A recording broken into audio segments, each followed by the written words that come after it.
ready to present.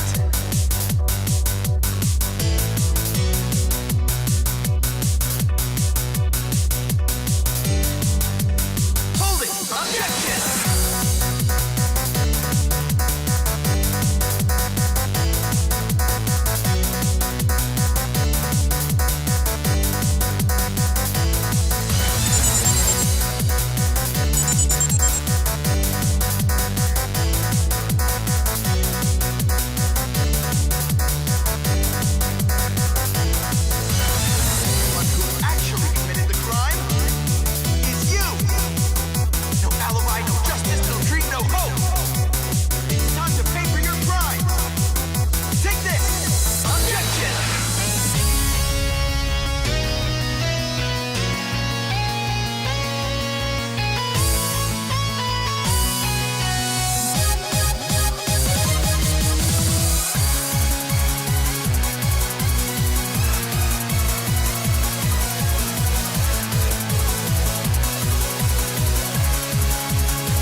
And hello everyone. So you were able redeem 2 tickets. So I have 5. Which one do you want? Tell me. 2 numbers.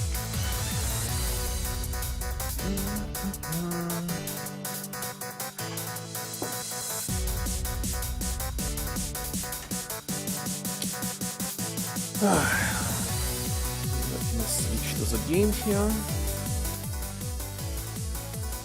So let's see.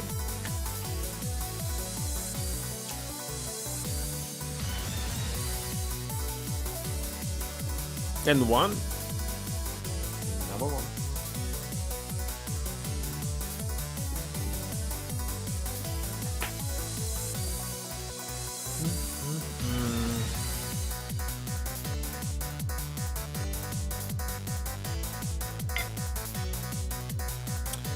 And this one is 20.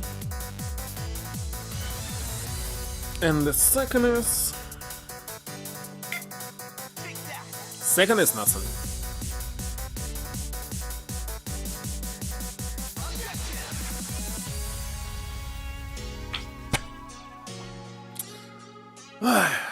Hello. Let me see it. What was the Steam nickname? Let me find it.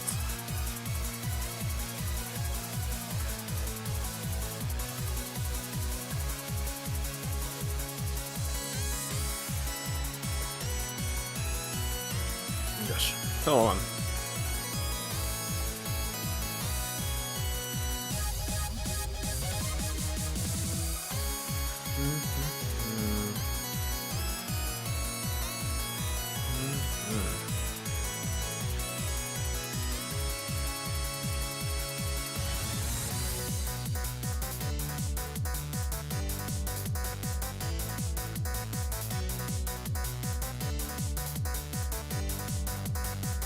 Done.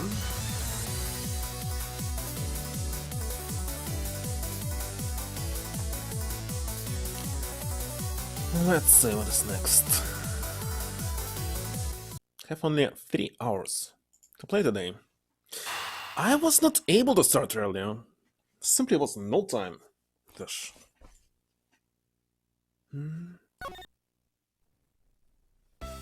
Let's check the sound. This is test.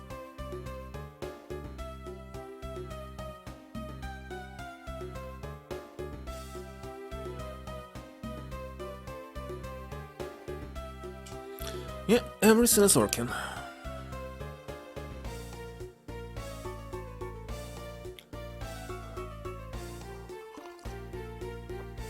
Next time it's see again. Done? I did send it. You're supposed to receive it already. Or not. I can check. It did say that it sent it. So yes.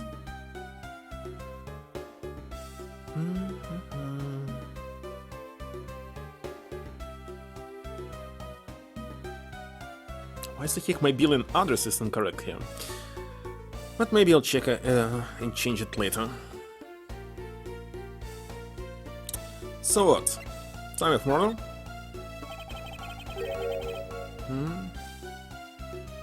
What were you doing at the time of the crime? What crime?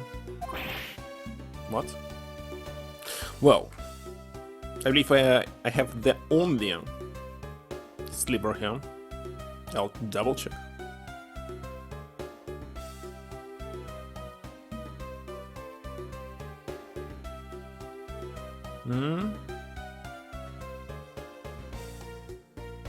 Well, yes, I have only one single nickname.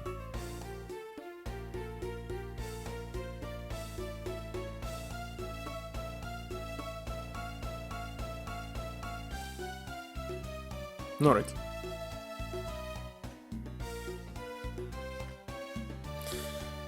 What? After the show was over, I've had nothing but free time on my hands. So I used the fireplace in the room next door to keep my bed heap warm.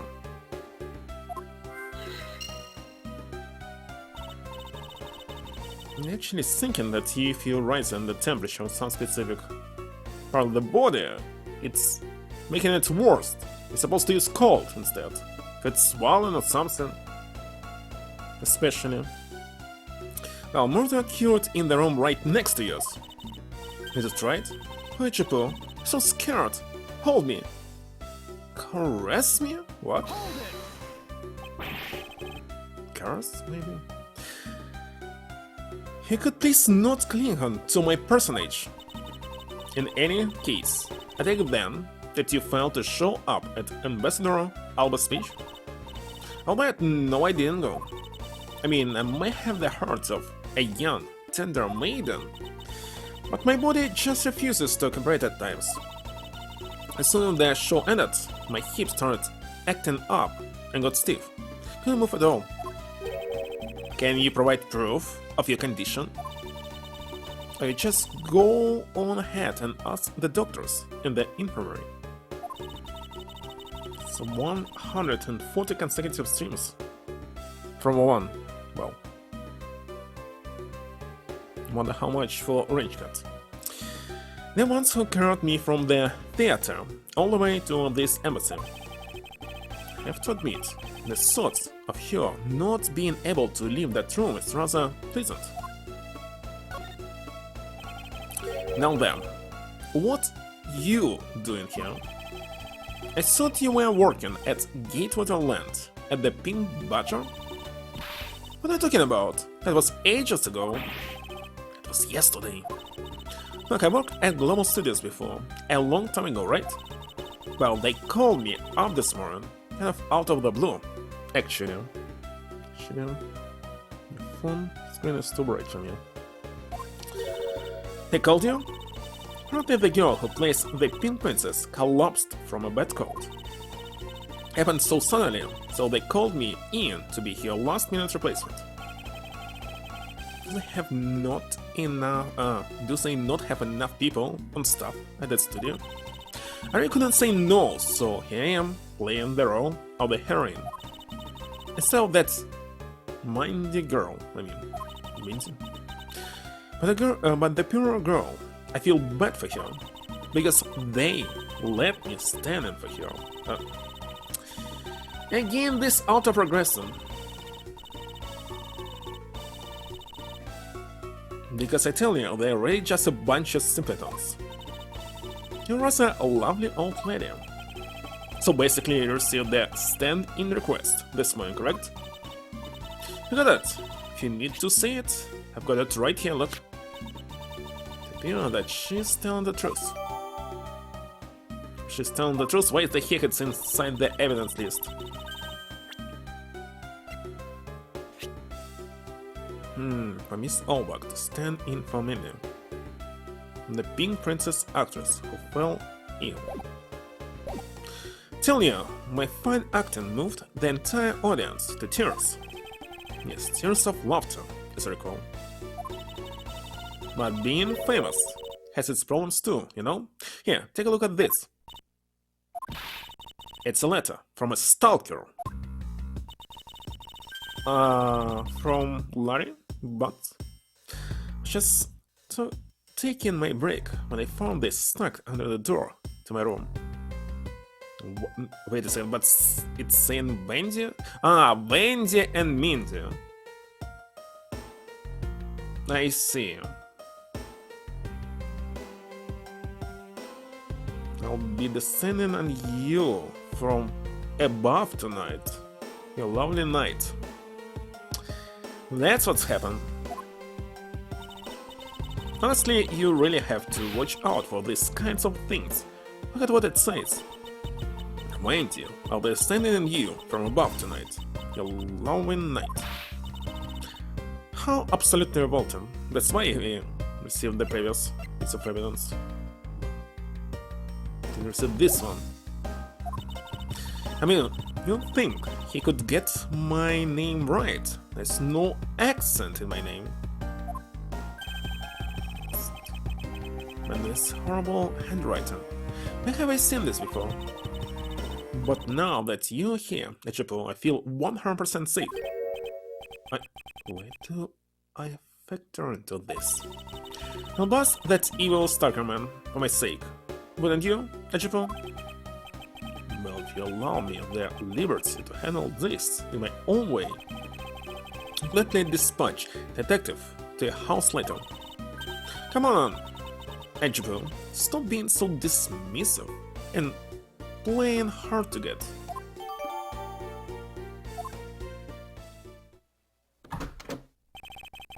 Prosecutor Von Karma, I brought the police dog, as you requested, sir. Is it Shiba Inu? Good work, you may leave now, officer. This dog. Requesting the assistance of a dog to our search for the Yatagrasu. Looks like you guys have some pretty bright dogs in this country too. Hey, you're all kitty, aren't you? Yeah, that's a good boy.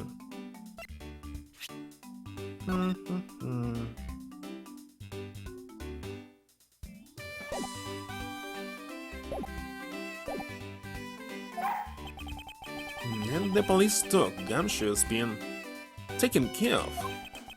I think its name is Missile? What a fitting name for a police dog that dashes out in front and attacks. A section alone isn't exactly what's going to solve the case for us, you know? Now, Missile, I want you to find some clues. Go!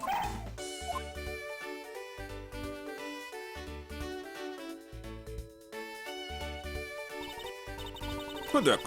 Really are quite bright, aren't you? Unlike a certain someone I know. Now, what do we have here? Actually, was checking this. What's here? What is this? It looks like a small hot dog. What? Wait, Francisca, isn't that an official samurai dog? No, wait, Missile. He ate it. Wonder if it's alright for him to eat that. Just a meat substance snack, featuring the still samurai. Sure, he'll be fine. It's quite a bit of information you gathered there in a single quick glance. Should really be focusing on why there was a samurai dog there in the first place. Looks like that snack wasn't all Missile found. What do we have here? Appears to be a lady's undershirt. I wonder if Ambassador Alba might have an interest in cross-dressing? Somehow doubted that. It doesn't look like the shirt would even fit him. Samurai dog and a lady's undershirt. What are these two items doing in a room like this? In the circumstances, the lady's undershirt could only belong to one person. Suppose I should get this over with and ask the owner of said undershirt about it.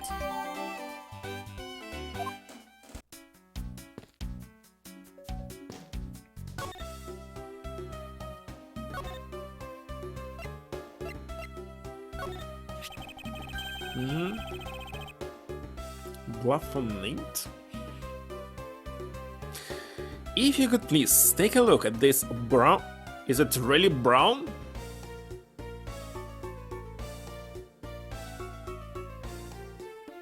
Say something like light orange, but orange is actually brown. Light brown is orange. Take a look at this brown colored undershirt. Isabel, what is the meaning of this? Why did you steal that thing from my bags? Bash? So that bash slighted to the yellow? Tan? Looks like tan. Dirty? No. All I had to do was ask, and I would gladly give you as many as you'd like. Thanks, but no thanks. This shirt was found here at this crime scene. What? Show what I see on my screen and what you can see on streaming screen. In your phone, for example, what we see can be different.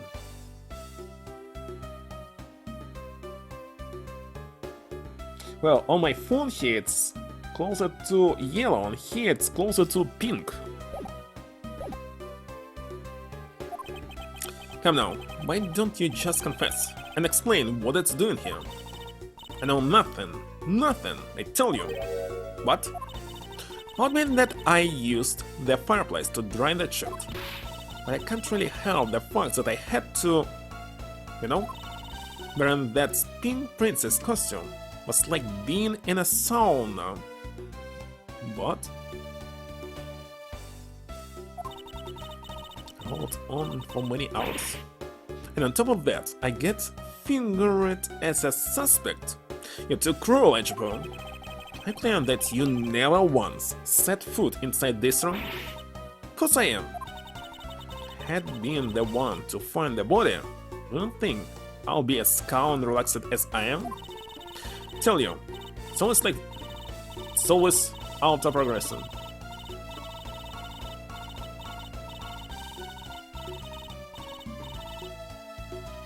Deserve you, but can't help it. Will you marry me? Honestly, man these days.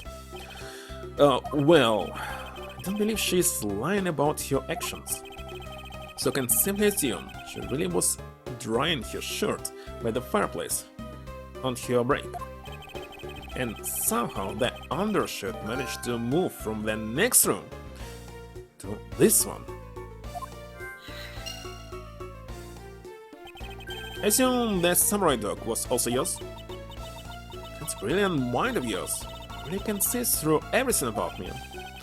So the feeling of dread continues, but I suppose I should ask for more details.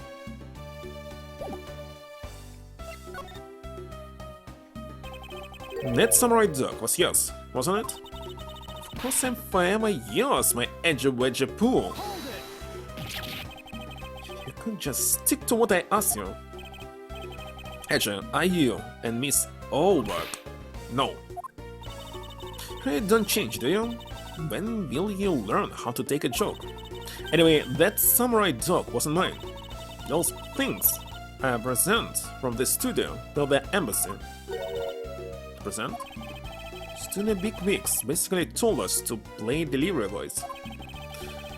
We were supposed to hand the dogs off to the embassy people and tell them hi. Had to pile them all into their pushcart just to move them all.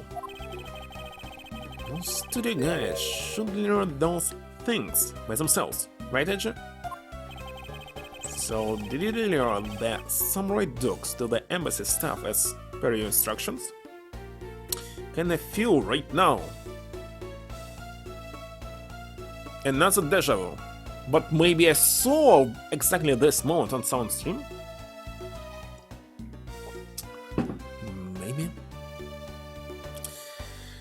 doesn't deserve this franchise. Hey Jim, don't just ignore me and my question. Aren't you going to stick up for me?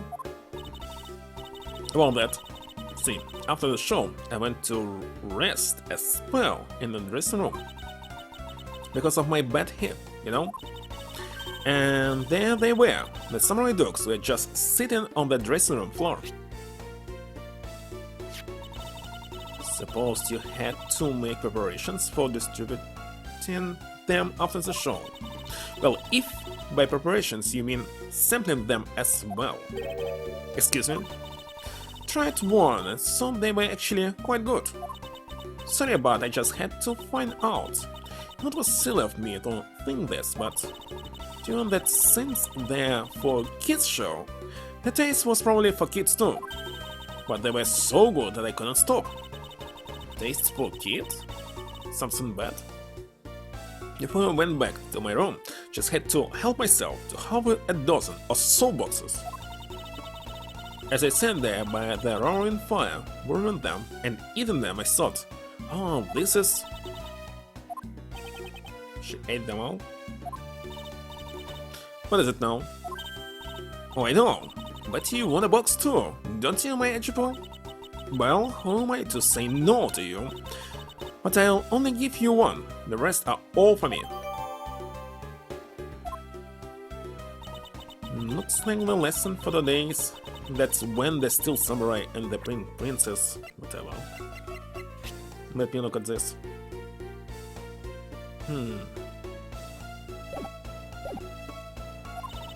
Take off their masks, they are thrown into a pair of annoying troublemakers.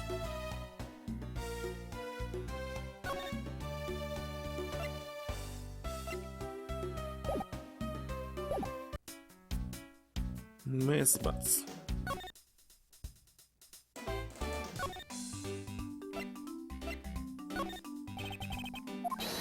Not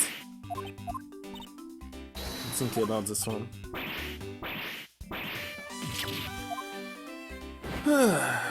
Again, it's kinda obvious what's going on.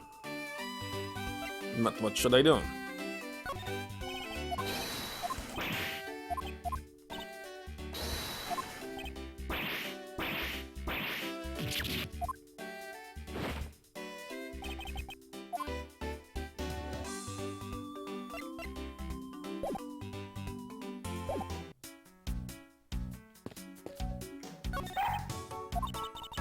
He was a much bigger help than I thought he would be. Yes, however, there are a few aspects I don't understand about what he found.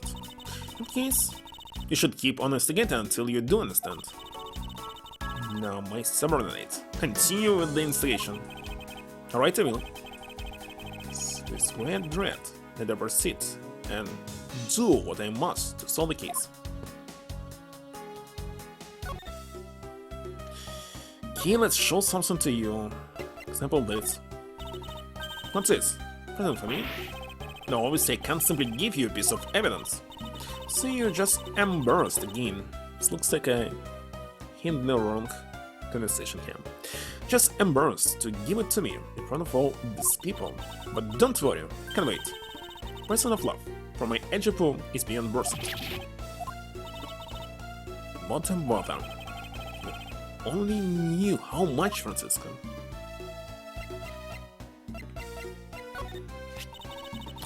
That thing really showed me not to underestimate the taste of a snack meant for kids.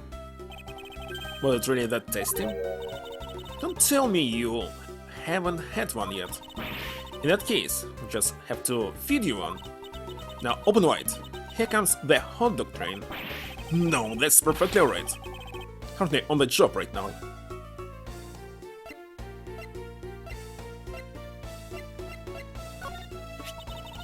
So this person will be descending on me from above tonight, huh? Hi Jippo, I'm so scared. Hold me. If you could please not cling onto my personage. Honestly, beautiful people have it so hard. All it took was for me to be up on that stage for a little while in A Stalker Is Born. Actually, the whole time, while you were up on that stage, you were in costume. Therefore, no one should recognize you or what you looked like underneath. That thing, you know? They say people can identify you by your aura. So, even without seeing my face, my stalker could see the beauty within me. So you see, that's how I charm the pawns of man. What? Pawns of? Charm? You? The postures.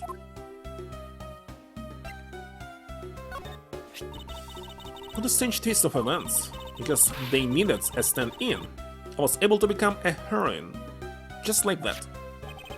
So that the actual reason you were called in is due to lack of personnel. Well, there's that too. But no matter what you say, it's obvious that I have presence. And that's how I caught the eye of the director. Ask you, is being beautiful really such a crime? Even the director is lamenting the lack of personnel from the depths of his heart. That's valuable to you? This old lady's underwear? It's not the reason I kept it. It's a very important piece of evidence. Anyway, Chico, I can spare an undershirt or two, you know? All you have to do is ask. Anytime, anywhere. This was an available piece of evidence. I would dispose of it upon contact. What else can I show to him?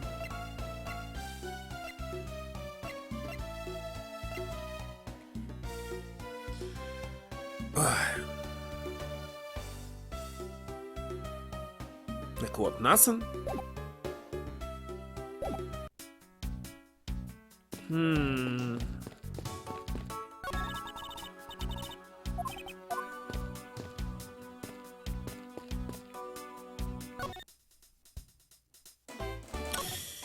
Okay, let's show him everything here.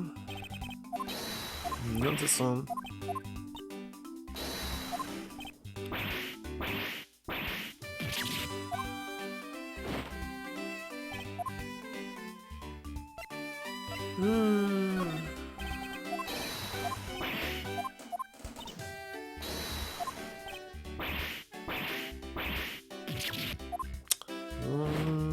Also not this.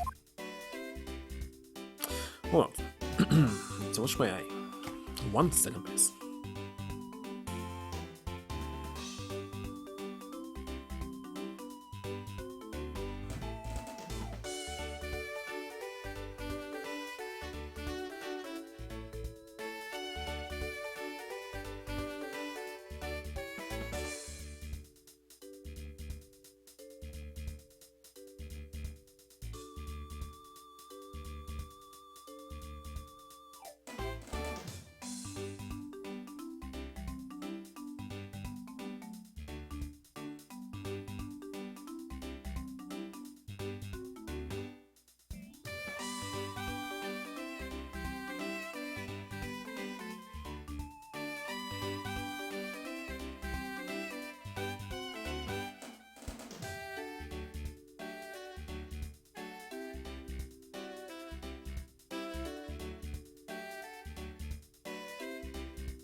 Back.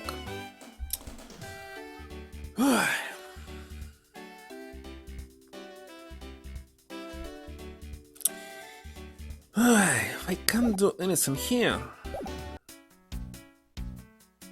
Check logic. Smoke from chimney. Used the fireplace. Undershirt.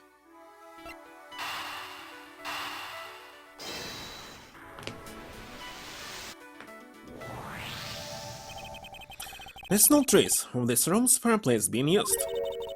And your point is? Smoke was supposedly pouring out of the chimney connected to this fireplace. This according to Larry. This is a contradiction of facts, is it not? Actually, he wasn't just disoriented or something up on that rope. It's testimony from an investigator that puts Laurie at this particular chimney.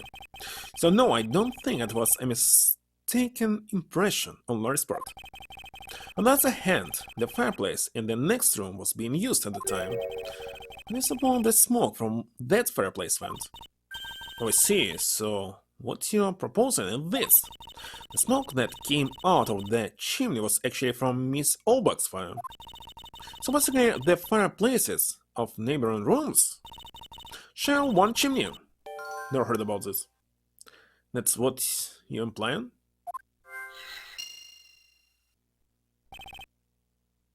If they share, it was almost impossible to get into a specific one. It's supposed to be no space.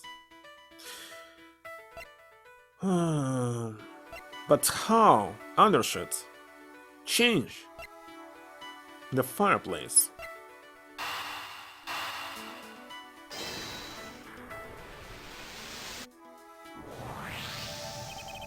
And then it's undershoot. That's missile font. Why are you getting all excited over holding on to a lady's undergarment? Now, Edgeworth, you uncuff. See slug. If you know the owner of said undershoot, then hurry up and return it to her already. But this is piece of evidence. You have it all wrong. This is evidence. And the owner of this piece of evidence was in the room next door. And yet, despite that, Missile found it in the fireplace of this room. This lady's undershirt. Are you seriously claiming that it's somehow passed through a solid brick wall? Not quite. The fireplace in this room is connected to a chimney. The other fireplace in the other room is also connected to the same chimney, leading us to the possibility that the two fireplaces are connected to each other. Perhaps a closer look at the back of the fireplaces in order.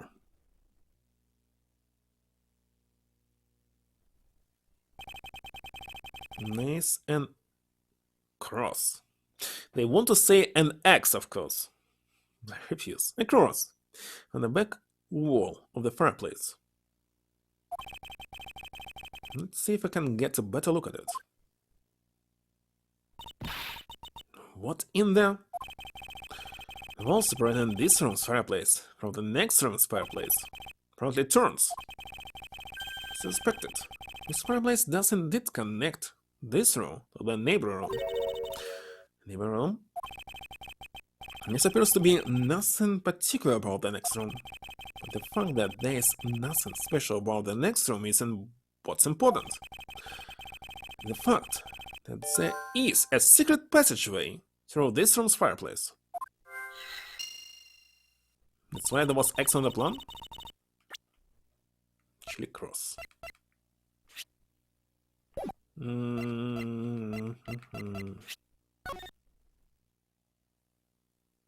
Maybe not. No, then the fireplace connects the two rooms. But how exactly is that significant? I'm going to suddenly name the old lady as the mask, the second killer now, are you? No, she couldn't move at all because of her stiff hip. So she could not have been the one. Fortunately, I believe that this fireplace has nothing whatsoever to do with the mask, the second murder. Maybe how he got inside. Apparently, then the answer was made itself known. You're making quite a confident face there, Mr. Prosecutor. Bring it on. I'm ready to counter any argument you may have. Very well then, if you're prepared. I'll show you exactly where my deductions have led me. Good. Come in, ideology. Leave it to me, Larry. My first attack will be to expose your lie for what it really is. My lie? I know that there's still something you're keeping from the rest of us. What's wrong with you? Was it you won't believe me no matter what I say, Joe? Curse you. I should just hurry up and die already, if that's how it's gonna be. Confess to every murder in the whole world and then kill myself. And throw everything to mass confusion. Made some wonderful friends as a child, I see. But I only have one thing to say to you. And if you make that face at me, it's no use. A man who's ready to die is strong-willed, you know? But it doesn't matter what sort of harebrained trouble you've caused. I ask that you do not lie to me. If you cause an innocent person to be judged unfairly because of some insipid lie, I will never forgive you. That's it. Also, allow me to say that I consider you to be among the innocent in this case, and that I will draw the real killer out. Can trust me on this. Alright, this time I'll tell you the whole truth, okay? What happened, what didn't happen, the works. Just what happened will do. Now then, if you would please testify as to what you did up on the roof tonight.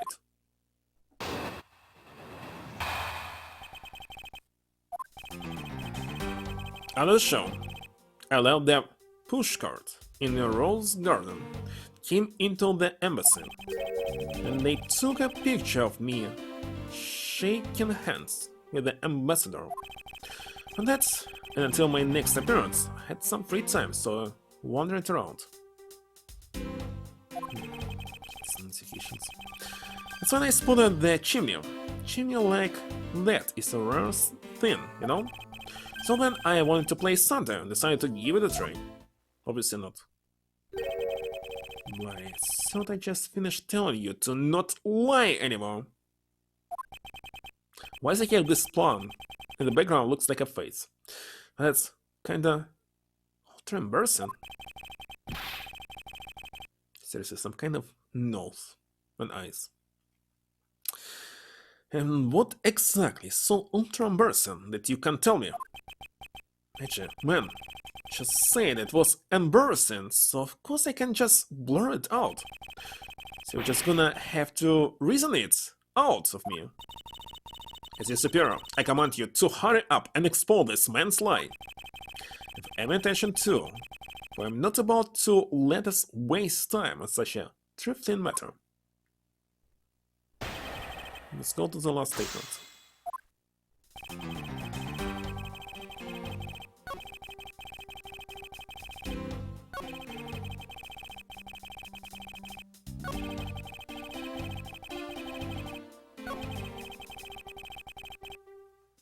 Hold it.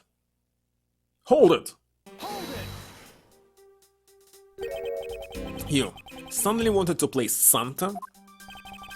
Well, actually, I dressed up as Santa once before already. It was down at North Lake. I appreciate it if you wouldn't dredge up such unnecessary memories for me. Sounds like you guys share a lot of history. We're to being childhood friends, huh? Besides, it's not a felony to dress up and play Santa, you know? Santa doesn't go around killing people after he comes down a family's chimney after all. Actually, is it worth delving into whether or not playing Santa is a big deal? Of course, raise an objection. Actually, I believe in the case of this man, playing Santa is actually quite a big deal. Are you saying that your body isn't exactly made of Santa quality stuff? Precisely. You hit the nail on the head, Agent Long. Agent, so incredibly mean. Tell me something, Larry. Did you know that Santa's job is to deliver presents to people all over the world? Only in the countries where they celebrate Christmas. Not much. I believe less than 20% of the world. Of course I know that. I did graduate from junior high, you know? middle school. In that case, it's your turn to tell me something. Why don't you tell me to whom you were delivering a present to? I was delivering a present to a child not basking in the glow of love. That must be the most elegant description of you I've ever heard. But a lie is still a lie. You know how to kick a guy when he's down, you know that? In any case, the person you wish to deliver a present unto was certainly this. It's supposed to be mining, but we don't have here. What's she doing here?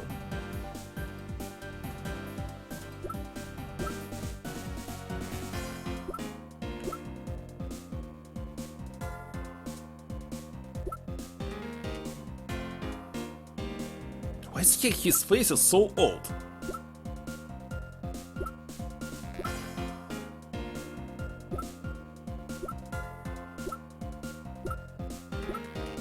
Well, there's only here and there.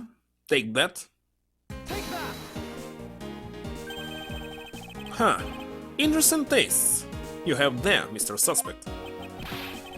Spread lies about me. Actually didn't want to see Miss Orbach so much that I tried to go down the chimney. I advise you to stop right there in your bashing of a lady. But I must admit that I myself hardly ever have the want to run into that lady. However, what if you were misinformed and under the wrong impression? Then what? Wrong impression? Simply mean that the man before you sought to enter the old lady's room without knowing one very important fact. And the fact is best summed up with this. Take that. Take that! This is something the old lady received from her employer for the night. Girl who normally plays the Pink Princess. Mindy, or Mindy, whatever. Was it again? Saying that this man is quite taken with that actress. That's not true, Edge. She's the one with the hots for me. Just know it. I can feel her sexy being piercing my heart when she's watching me. Sexy mean, I tell you. Feels despicable, inconsiderate, fickle, idiotic, cowardly. Operation of a man. I haven't measured at all since we last met. Hey, Mr. Prosecutor. Yes? This guy has got bigger problems than just getting involved in murders. Take it? Suppose you could put it that way. Hey, what the heck, man? Don't get you guys at all. Why do you all have to make me out to be some sort of bad guy? I don't know the original topic. Suppose that at least this much has been made clear. Without any knowledge that Miss Mindy had fallen ill, Larry tried to make his way into the Pink Princess room. That much we know for sure.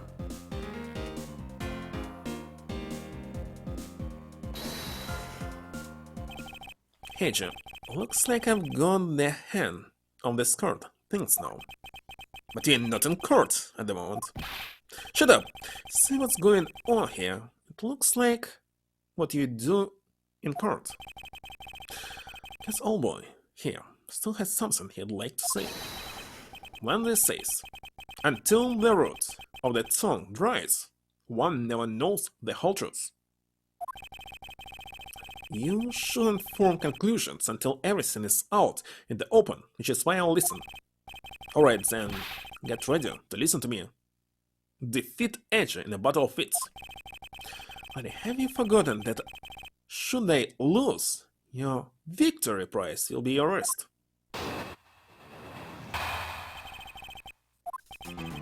So you think that's all I wanted to do was to go visit Mindy?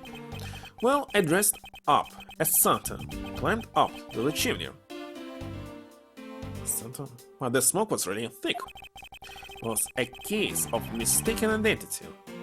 And that mistake made me late for the speech. And to top it all off, became a suspect in a murder. That's what you really meant.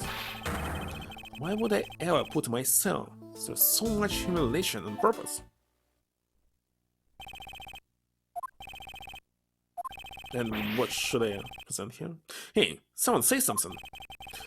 Are you seriously trying to submit this, not as a confession, but as testimony? So what if I am? There's something wrong with that? A claim is a claim, claiming my claim. Do you have a problem with that? That was you! You, my stalker! But I should warn you, it doesn't matter what kind of flattery you throw at me.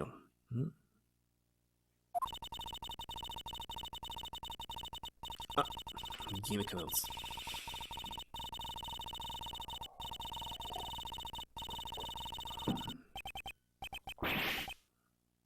I'm so inspired.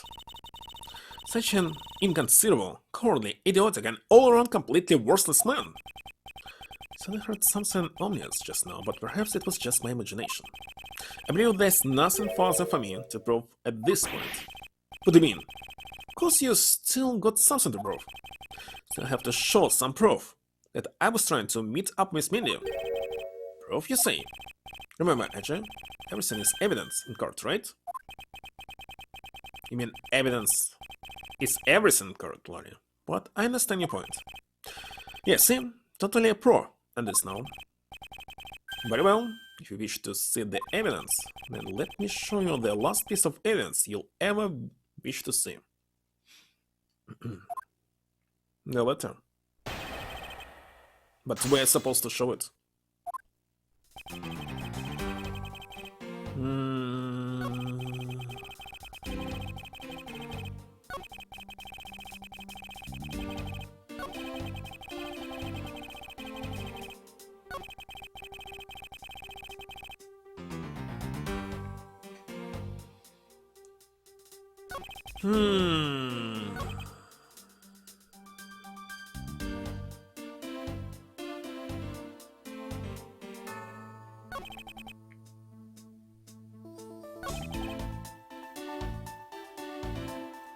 But why would I ever put myself through so much humiliation on purpose?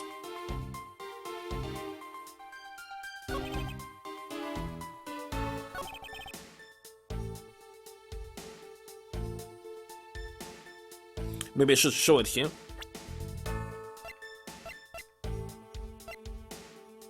Objection. Objection! Yes. Larry, don't even think about denying that you have knowledge of this letter. Hey, why are you showing that thing to me? Mind you, I'll be descending on you from above tonight. Your loving knight. Well, isn't that just romantic? You weren't able to descend on here from above, were you, Mr. Loving Knight? No idea what you're talking about. Don't remember a thing. You can pretend to be ignorant all you'd like, but it's written right here. This letter proved that you were not out to meet the old lady, but rather that you were attempting to pay Miss Mindy a visit. What part of the letter? Kinda obvious. The name. Specifically on this part. I suggest you take up penmanship lessons. Penmanship lessons? Never heard about those. That is, if you never wish to experience this level of embarrassment ever again. The heck? What are you talking about? Speak English! He wrote, Mindy, so sloppily that it became windy to the average eye. Stop picking on me. It's so embarrassing. There, isn't that what childhood friends are for? They're the best, aren't they? For punching. But that will have to wait till we're off of this crime scene. Just save me from the skinny man. Sure, if you're willing to make amends, starting with your incredibly embarrassing mistake. That was me. Come again. It's a fake. Someone's out to get me, so they made that fake letter to set me up. Accept your defeat graciously. What? You guys are being so mean? Penmanship analysis. Not that. No matter who, all people have certain unique features to their handwriting. Ergo, all we have to do is compare the handwriting in this letter to a sample of yours, and we'll know soon enough who it was that sent this letter. I'll never write another thing in my life. It's no use. Take that, Mr. Lion Knight. You already graciously provided me with a sample of your handwriting. Take that. Take that! Take that! This autograph and our mysterious letter. You compare the handwriting, you'll know the answer to our questions soon enough. Confess now, Larry, to your miserable failure.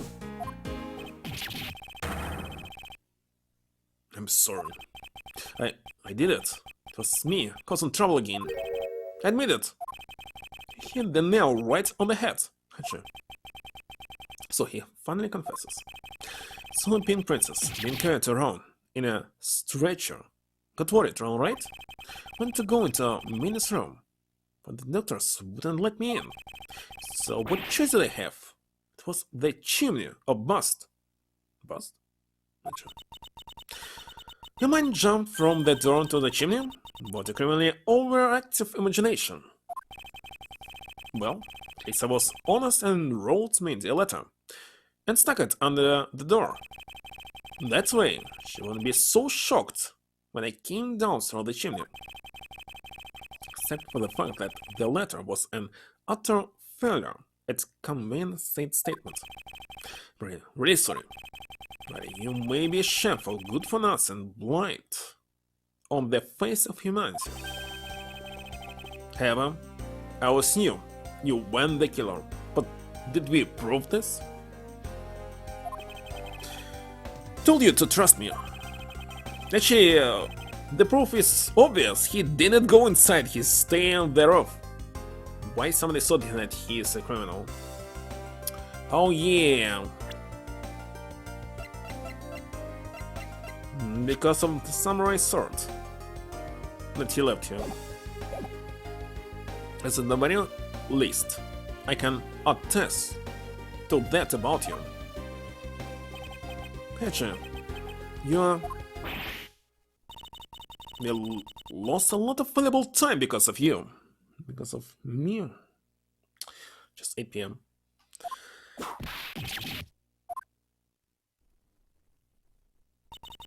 In any case, I believe we can say that we now know exactly what happened. So Larry Butts sought to climb down the chimney. Not for access to the crime scene, but to enter the room, the elderly lady next door. Great job, Mr. Prosecutor. Also, I still find it a bit unbelievable that the two of you are friends.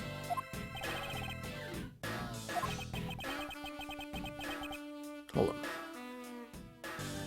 Okay, no good. But the suspicion on that guy over there isn't completely resolved yet, so don't get any funny ideas about trying off, okay? Hey, what? Actually, what does the Wolfman mean when he says I'm not off the hook yet? And the murder weapon? No, I think it's kinda hot here. Let me change the temperature. Oh yeah, but of course. I see it now. Outside is already summer, despite it's February.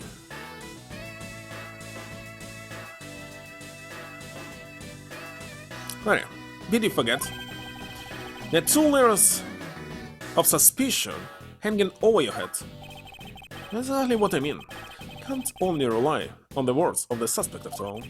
He may have figured out where he was and what he was doing all night. A blood-stained samurai sword that was left at the crime scene. So there's no satisfactory explanation to that. This wolf refused to ease up on his bite. Teacher, that guy looks like he's seriously about to take a bite out of me. I'm well aware, and you should be as well, that this upcoming battle will be crucial. Thanks to the cooperation of our lovely bumbler, I've been dealt a very nice hand and a sweet trump card. Looks like we're about to enter the final bout. Now, Mr. Prosecutor, let's see what you got. Can easily point out the contradiction in the supposed murder weapon, but the real problem for me is figuring out what the real murder weapon is. This will be a high-stakes gamble, where this is one game I can't afford to lose.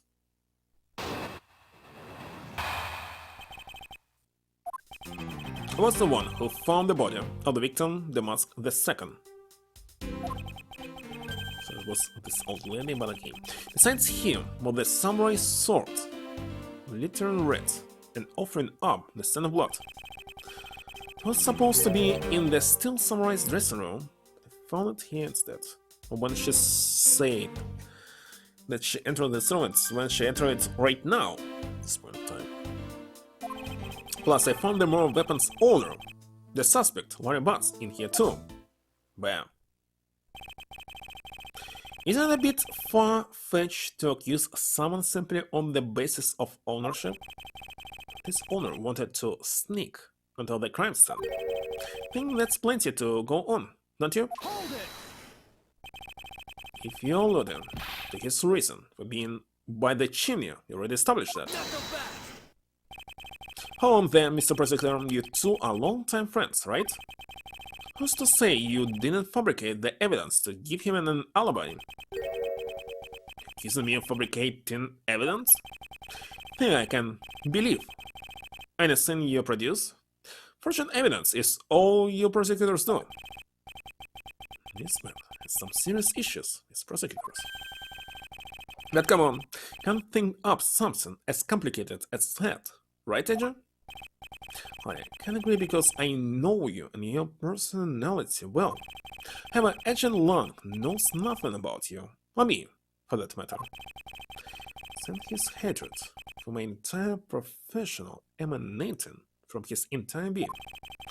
Meaning that the only way I can prove Larry's innocence is to present refutable evidence.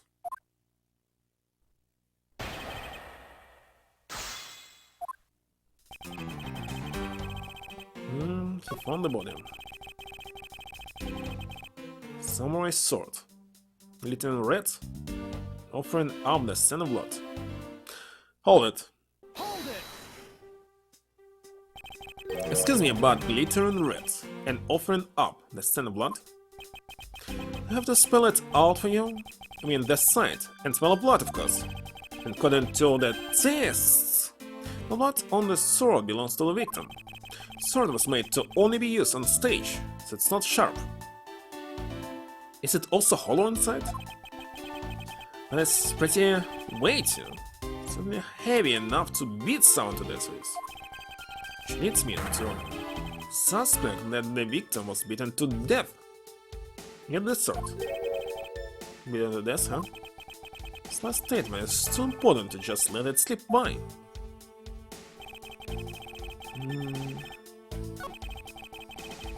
He beat the victim to death with a thing. With a spur. Objection! Objection!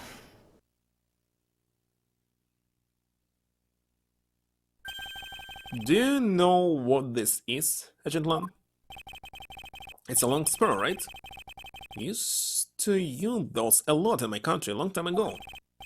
Person, knowing people down, spurs are the weapon of heroes. Surround the history. The next most effective weapon after the whip. The whip is in a slightly different category. So, what's your point? Are you going to tell me that the spear is the real weapon? No, I simply want you to take a look at this section here. The way it's bent? Precisely. Apparently a certain troublemaker hit it against a wall in this embassy earlier.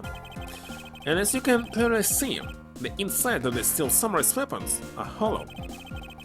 In other words, they're replicas that aren't strong enough to deliver a damaging blow, let alone the multiple strikes necessary to bludgeon someone to death. And yet, there's not even a dent in the samurai sword. How do you explain that?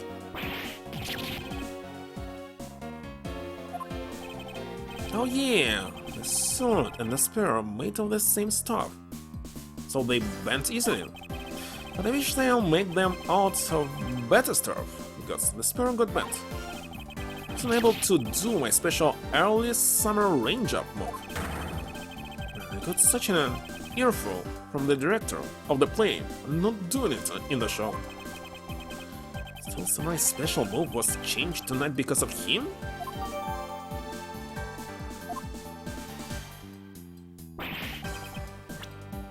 What was updated?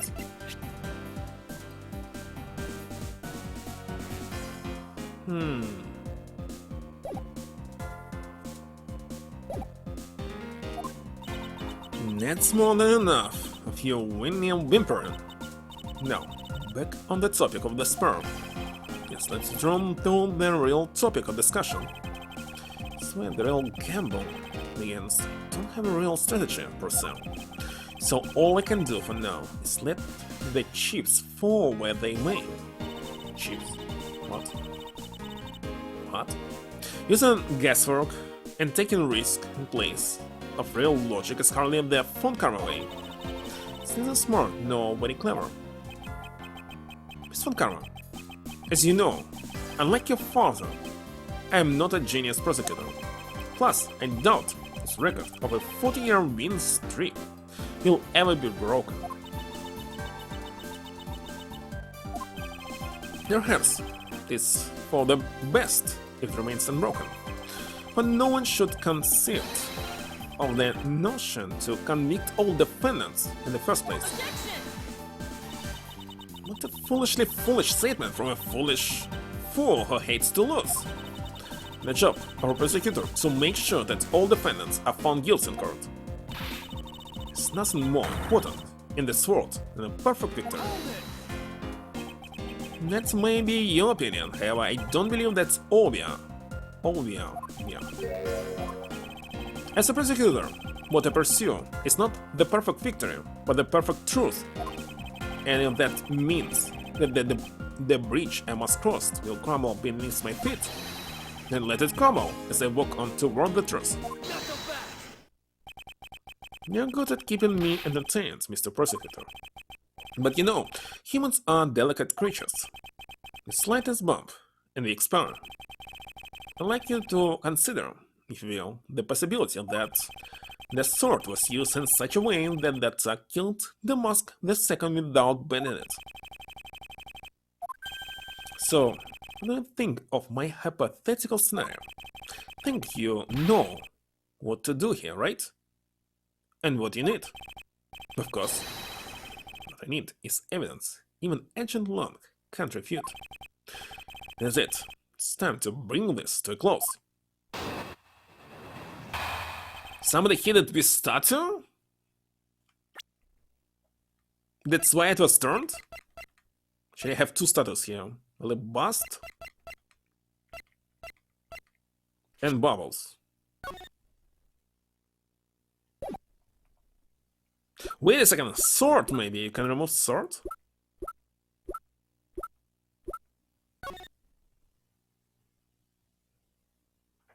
No, I don't know. Let's see. It's possible to use the samurai sword to kill someone. And under these circumstances, the only logical conclusion: search the embassy, top to bottom, but the victim's blood is only on that weapon. So isn't only natural that suspicion would fall into the owner of said weapon? Not that character? Deep? More boring every game?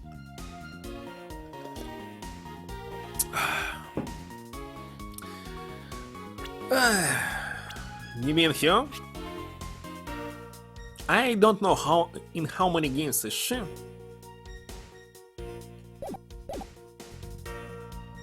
But maybe in many. How many Saturn games left to play? 1, 2, 3, 4? 4. And maybe she's in 3 of them. But who knows? So isn't it only natural that suspicion would fall to the owner of said weapon? I don't know what to press here. How long do you intend to cling into that preposterous theory? As long as I want, because we examined every corner within the walls of this embassy. There's no stone wheel left unturned. Wait a second, you're not supposed to touch the statue. Have managed to come up with only one logical conclusion. That the only place inside this embassy with the victim's blood on it is this sword. Hysterical chicks? Hold it. I don't know. I personally don't like you. You left no stone turned? Is that a fact? Not so bad. If you got something to say, then say it in the only way I respect, Mr. Prosecutor. Yes, of course. In that case, want me to make it all crystal clear for you.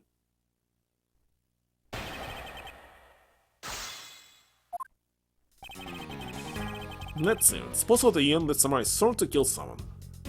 Everything's possible. Under these circumstances, it's the only logical conclusion.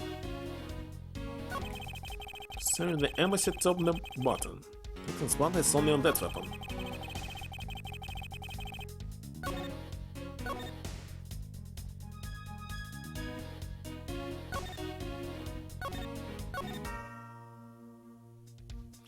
Hold it. Hold it. The only place where you could find blood was on the samurai sword? That's right, even with liminal. Which means that there are no other possibilities outside of what I already outlined. Have a problem with Edge and Link's assertion that the samurai sword is the weapon? Objection, of course. If you believe that there's no other door of possibility left to open, then allow me to force one open for you. Not so bad. And how do you plan to do that? By showing you what may possibly be the real murder weapon. Not so bad. The real murder weapon? Hate to repeat myself, but my men have already searched every last inch of this embassy, and they concluded that nothing else had been used as the weapon. Knowing these facts, do you still want to press forward with your little hypothesis? Of course. Because it's not possible that your man inspected everything in the investigation. Not so bad. What are you talking about? I don't appreciate mind games, and I don't appreciate it when people like you stand on my man. Hold it. I'm not slandering them, I assure you. I'm merely pointing out that the investigative dragnet has a few holes in it. Dragnet? Namely, that there's something your man couldn't even lay a finger on. And that item is a real murder weapon. Alright then, I'll play along with you for now. This real weapon that killed the Mask the Second. What exactly is it? No murder weapon. Not a single person has yet to touch. And this. Take that. Take that. The national treasure of Alabasta. You mean the Primidex statue? Yes, and as you know, only the ambassador and his secretariat may touch it. Which I believe means that neither you nor your man were able to examine it, correct? Not so bad. You know very well that if he did that, will be an international incident between the Kingdom of Alabast and the Republic of Bubble. Two countries. Curious relationship. Teeters. In the balance. Of a stupid fight related to a sovereignty statue. I will be downed if I let something go unexamined. Hold it! Yunlong, you could take a look at this. The direction the statue is facing just before and after the crime are different. And there's only one conclusion I can draw from that.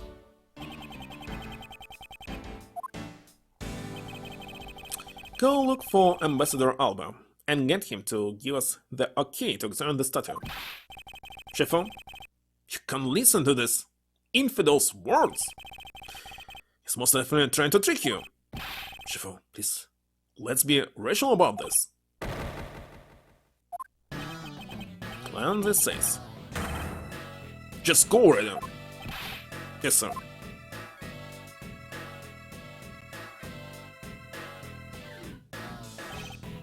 Shifu, yeah.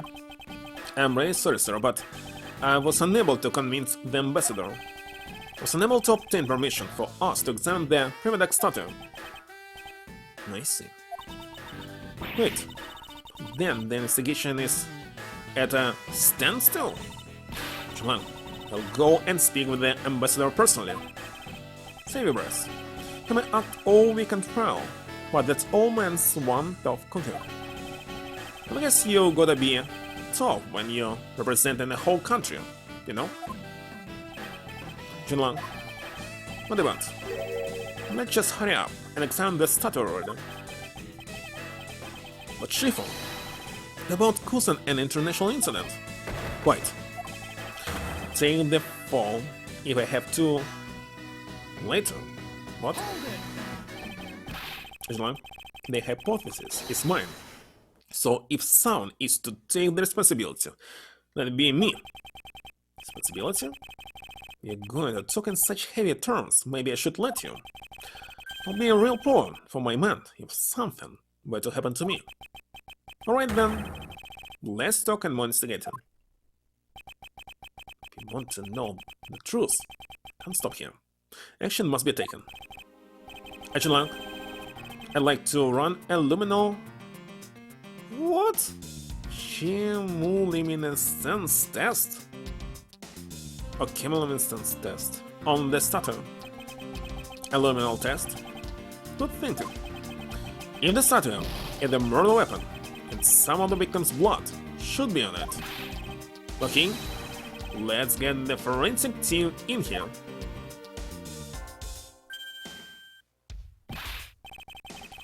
Looks like you hit the jackpot, Mr. Prosecutor. Does this mean that this is the real weapon that killed the Mask II?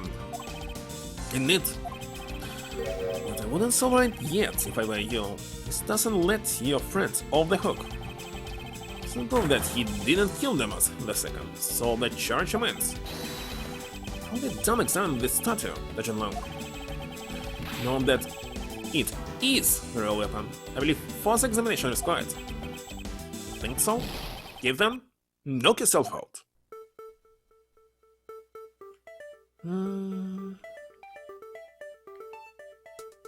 Huh? And what do we have here? Mysterious smuggle.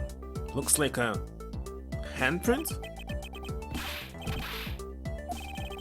What a definite bit of evidence, like you doing under here.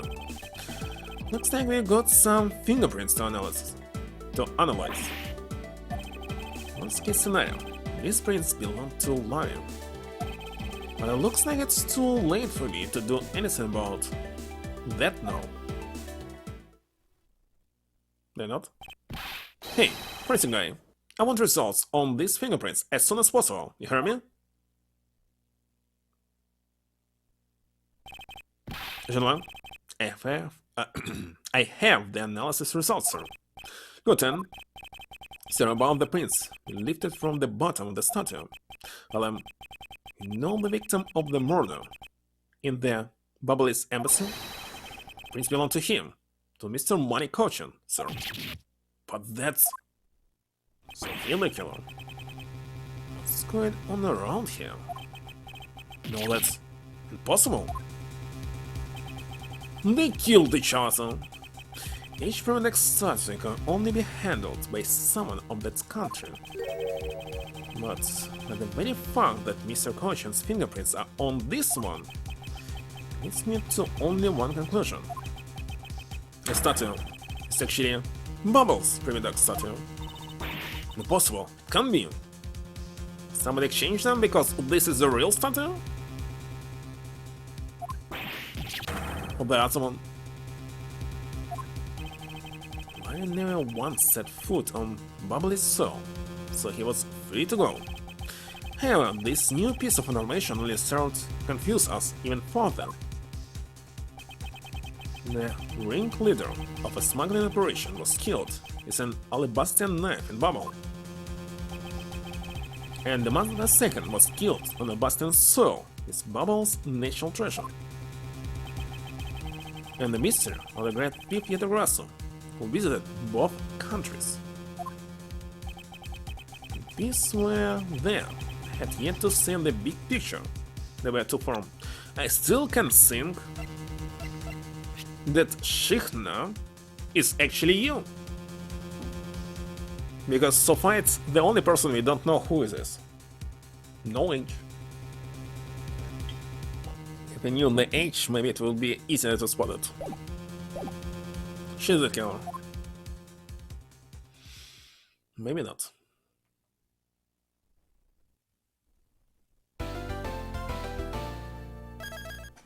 So far I spent 1 hour and 10 minutes. 17 actually.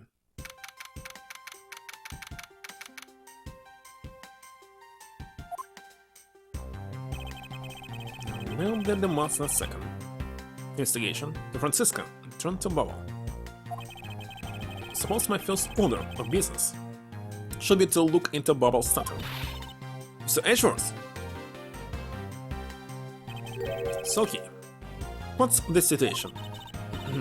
It's great. Investigating is so much fun. In other words, we have made absolutely no progress. When's goofing off? Honest, sir. Been investigating our hearts out. Very well then, would you care to give me an update on the investigation?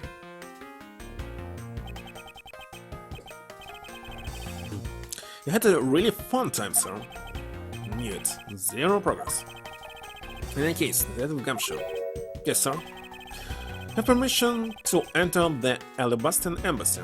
Is that correct? Yep. As a local detective, I'm helping out with investigation on both sides, sir. Good. In that case, I can leave these pieces of evidence with you.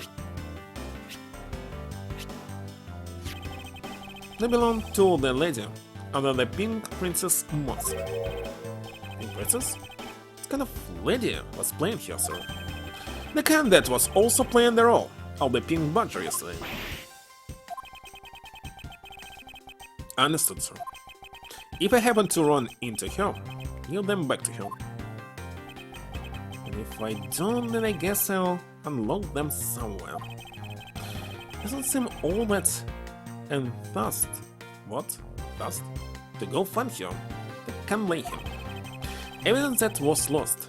That has lost their value given to Detective Gumshoe. Now then, I don't believe I'll be needing this anymore either. What? Are they going to throw that autograph away? Yes, because that Still Samurai was a fake. Still Samurai's autograph scrunched up into a ball and disposed of. Wait, what? What do you mean by fake? Now then, I believe it's time for a little housekeeping. Necessary evidence has been removed. Remaining evidence has been rearranged. Still a lot. Especially, why do we need patient flowers here?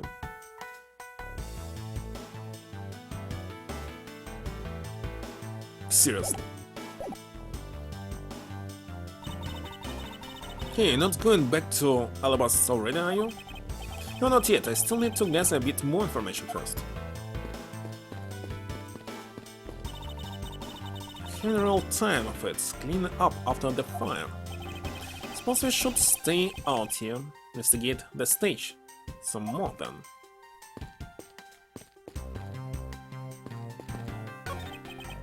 It appears that the stage is also scheduled to be renovated. You know, I would love to perform on a stage like this. Something like the greatest great thief show. I should think it would be a bad idea for a thief to show their face to the world.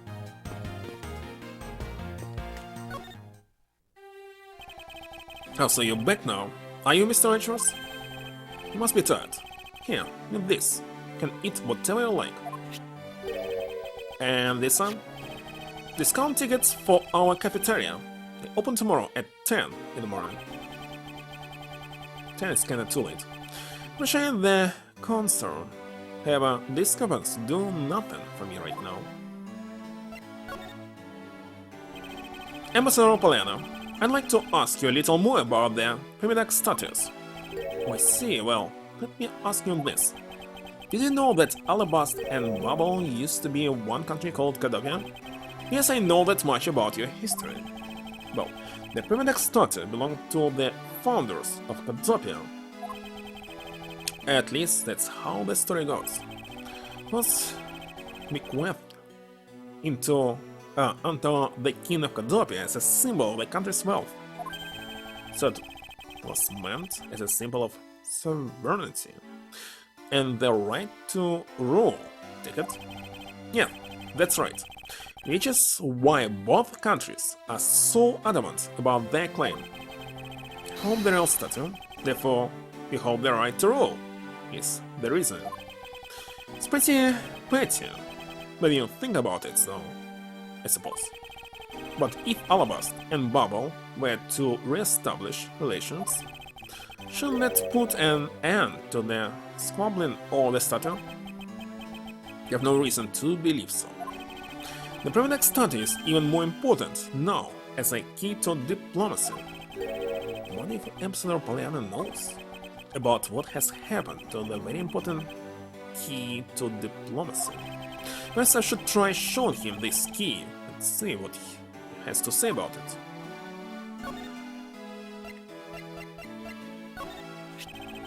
Ambassador Poliana, if you could please take a look at this for me.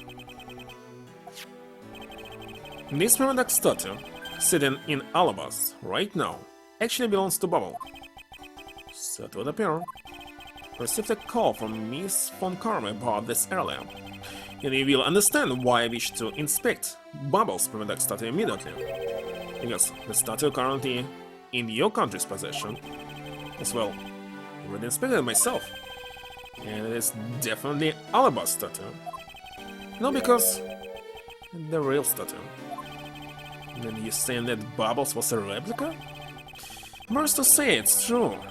Even though I knew that someday it would be exposed. Save my orders from the leaders of Bubble. And I was to negotiate with Ambassador Alba at this event. I was to negotiate with him to think the results of the evaluation tonight. The saying that could not determine which statue was the real one. Why you tell me this? Well, because you already figured it out. Our statue is just a hollow gold shell. Even if Bubble were to lose face, the reunification of the country is what's important. I'm right in thinking that, aren't I? Not making a mistake, right? You don't know yourself. You won't pretend to know either. You must saw that by being betrayed by my own secretary. The real symbol of files will be given to me. Isn't it simply ironic?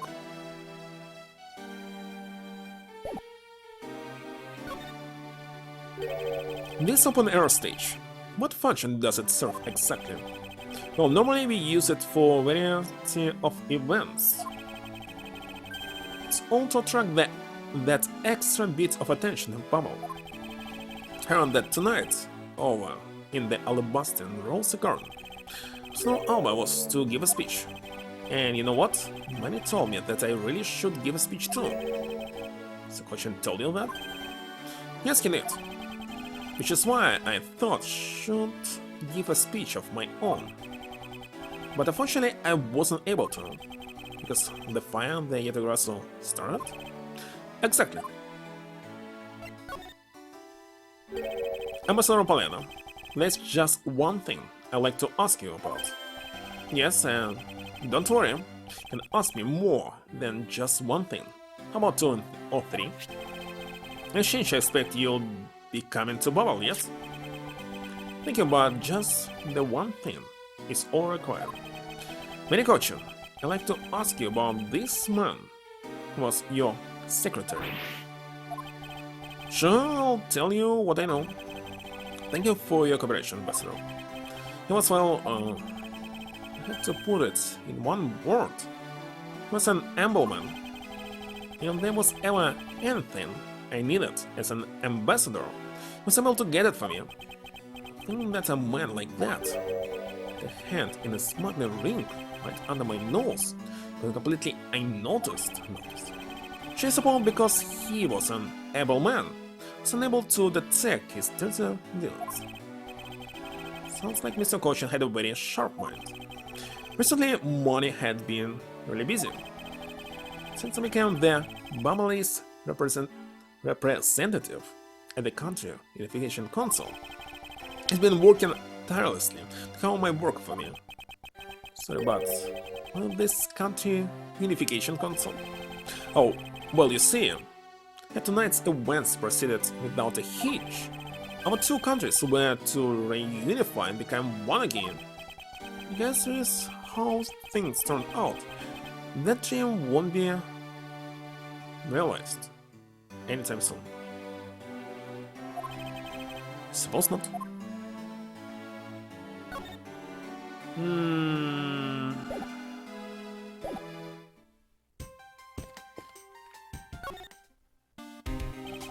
So, Edgeworth, you look like you enjoy yourself, detective. Well, I don't have much else that I enjoy as much as a good investigation, sir. So, what did you find out? Oh, well... I think that he has found nothing of any particular use, as usual. Hey, Mr. Edgeworth, I got something really interesting from Ambassador Poliano. And what is this? Something interesting? More tickets? Come on, stop speeding.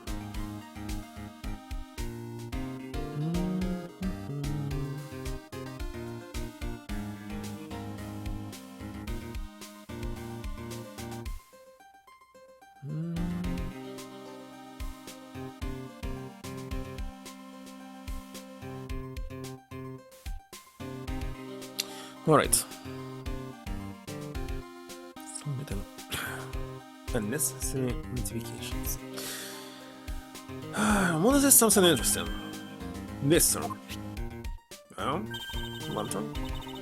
It's so pretty, so jealous. It's a real treasure here there. Why does the flame burn green, detective? Is it green? Well, maybe, but not in my skin here.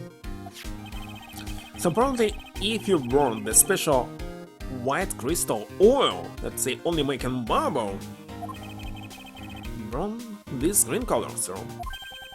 Interesting, so it's a special property of the oil.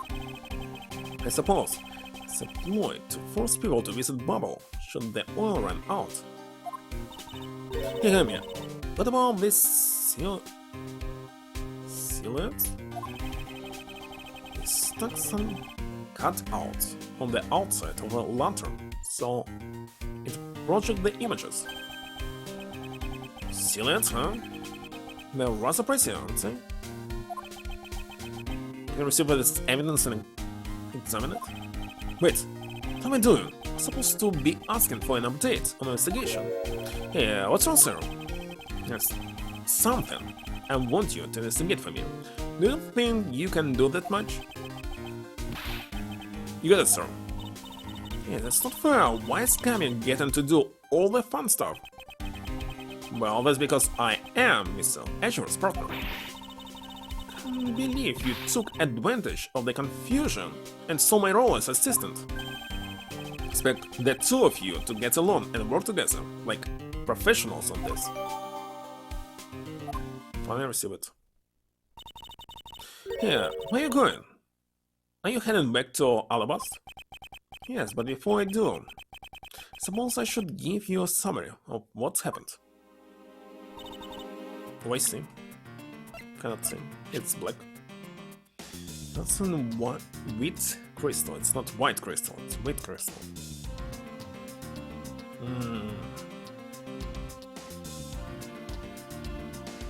And why do I need it?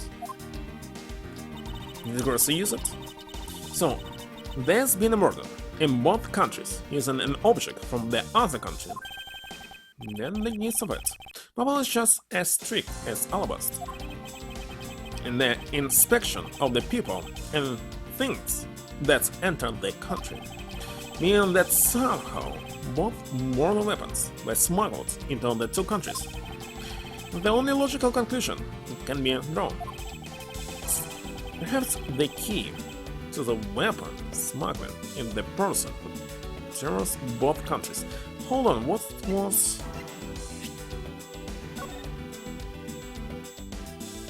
What was seen on the other side? Why it looks like a hat? Supposed to be like this, or something was cut off.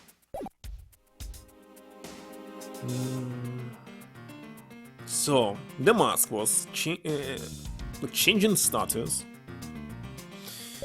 Looks like. You mean the fake Edgeworth? In one way or another, the Edgeworth is connected. Of this I'm sure. Now then, who was the Edgeworth first spotted? I believe it was the Rose Garden on the Alabastian side of the embassy. The garden is just on the other side of this boundary. Been suggesting this well? It's where Ambassador Alba was to give a speech tonight. At least that's where I heard that Edgeworth had appeared. In that case, I believe it's vital that I investigate the Rose Garden first. And before you go, take a look at this, Mr. Edgeworth. What's here? What is it? I guess in that it's a guitar pick. I picked it up just now over there. Do you think it'll be of any use? There's a little water on it, but how did the water get on it? It doesn't look like there's anything it could get wet from around here. Not thinking. They have concerts here, at this open air stage from time to time, right? Alright, I'll find its owner later. Oh yeah, there's one more thing.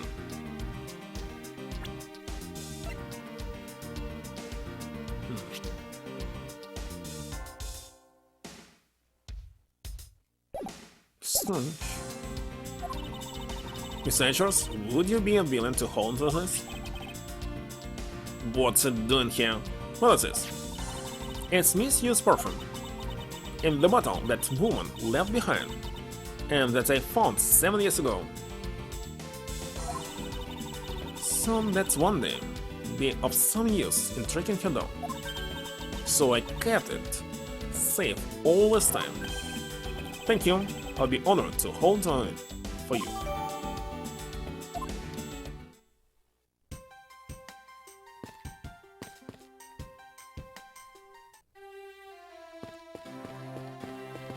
And where the heck is this garden? I think I'll be returned to investigate in Alabast now, but I don't know, I go back to Bubble and do some more investigating there.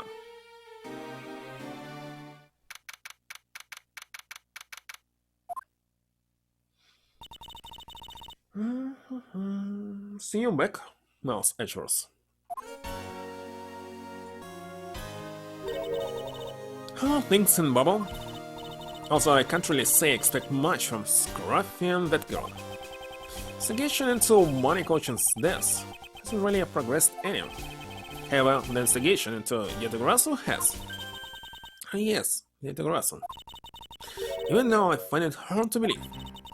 A person who can freely traverse between the two countries is feel preposterous. Gosh, because I started later, I will end up later. And I already want to sleep. Holy shit. Well, it's what I came here to investigate. That this is where witnesses claim to have seen the Yetagrassum, so they're going to change the clock and merge nines. So right now it will be not 8:45, it will be 9:45. In 1 week. Approximately.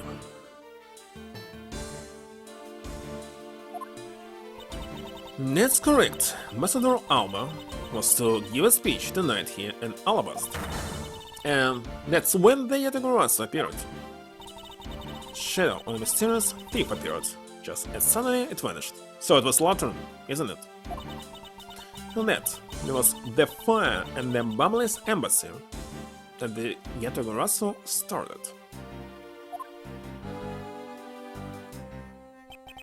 I want that not a single feather of the Yetagrasso shall escape my diligence. That's why I still don't understand why, and how it's quickly disappeared. But whatever. Statue of a woman. One of the ladies pouring water. Saying that it's a statue of the queen who spoke of love to King Primidox. Well, Edgeworth, it seems that you're lousy at reading a woman's heart. I opened my mouth about our statue and she somehow made the leap to that. It's an overturned spotlight here. When the Yetagrasso appeared, the audience that was waiting for the speech to start panicking. Suppose that's when someone must knock it over. In a tough time, visualizing the mass confusion that took place here. So to use my whip to capture the Yetagrasso. However, there were people on my way, and I was unable to land even a single lash. So this means that some of the poor subs were hit instead. Is it possible that the Yetagrasso hid in these bushes? Of course not. They are rose bushes. I've been spending so much time with Scruffy and that girl, they rubbing off on you. But it's alright. I'll wake you out for your stupor. Now the next time you feel like sleep talking, remember that I'll whip you for real. All I tried to do was offer up a possibility. This is what I get.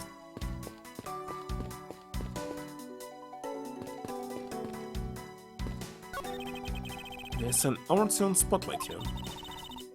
Again? So where the heck he appeared? The statue bears a resemblance to the Primidox statue. Say, wait, forgot to charge this console. I know that charging through the cable, but it seems that it's uncharging much faster than charging. Need to pay attention to this. How can I check the... Actually, if I save all of the main menu, maybe I'll see...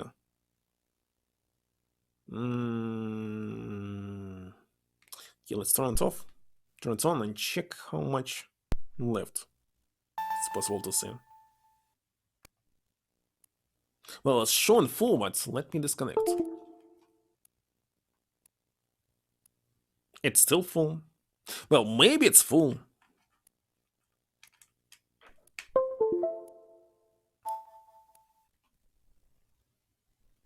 Who knows?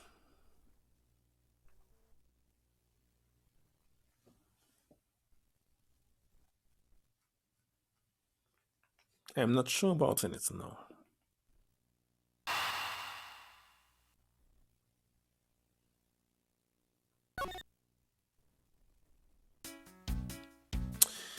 This statue bears a resemblance to the Primidox statue. The plaque says King Primidox, and the battlefield. In order to save the queen, King Primodax put his life on the line and went to war. So Primodax was actually a person of royal blood, so he was simply someone imitating a character from an ancient legend. Well, what surprised me is that a real person who looked like the Steel Samurai existed. Well, there's that too. Roses scattered on the surface of the water created a pleasant fragrance. So just for our aesthetics. This pool's water is also used in putting out fires. I see. Oh. The pool stopped filling itself automatically. The fountain spouts are set to stay open until the pool's water reaches a certain level. And this water is used to put out fires. I suppose it must be refilled to its normal level. Which suggests that this pool was recently used somehow in this embassy. Guess I'll take some notes about it, just in case.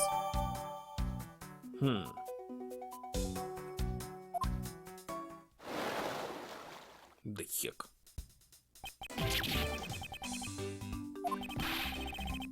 What he was doing underwater for so long time? How dare you surprise me like that? I'm sorry. Hey Jim, thanks for what you did back there.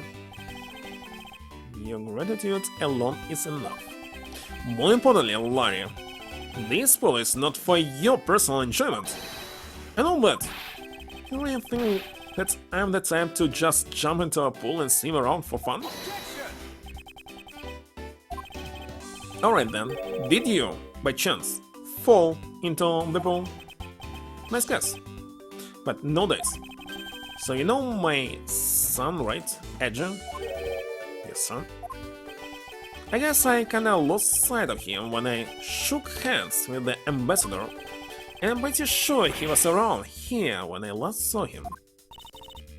Imbecile, how can you be so flippant at a time like this? What are you going to do if your son fell into the pool?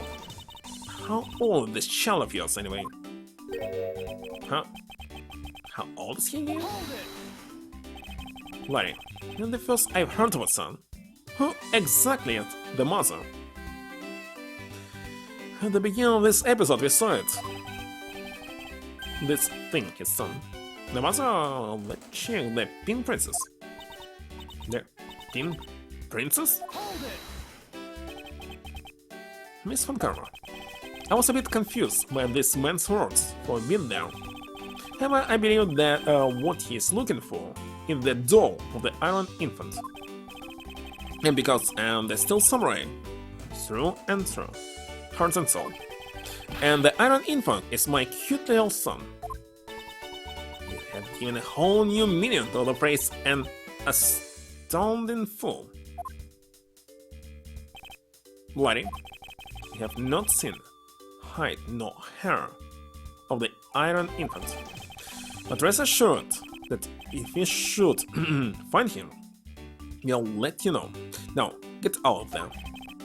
Sounds good. In the case, I'll go search all of them. Hey, wait! But it's not as if he'll get very far swimming around in the pool. And though he's unrelated to the murderers, he sure knows how to cause a lot of trouble. Can't go inside. So, this is where Ambassador Alba was to give his speech. The stage was set up nicely, however, where was the audience supposed to sit?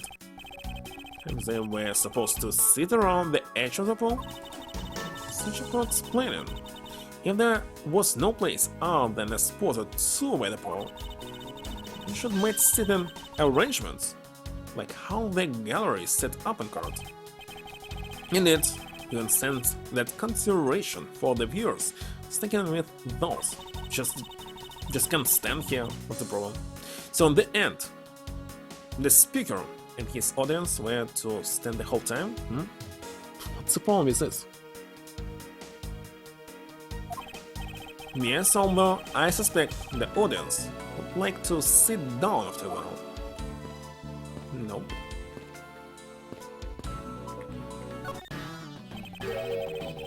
Have you finished checking out all the bystanders? Yes, sir. And we found 14 counts of pickpocketing, 16 counts of illegal parking, and one person ran a light, sir. Pickpocketing. And tell me you didn't find out anything related to the case. Sir, not a single thing, sir. Well, for now, let's just get those other lawbreakers down to the precinct. Agent, no, isn't Mr. Prosecutor. I would just like to thank you for assistance earlier. Make no mistake, it's not like I was trying to help you with what I did. They left. He received word with Ambassador Alba. We had to wrap up our bodyguard assignment at the end of the day. Enough, we received word from HQ, return home on an urgent matter.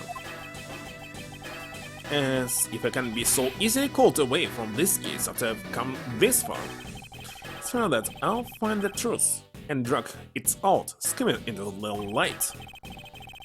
You with me on that, right, Mr. Prosecutor?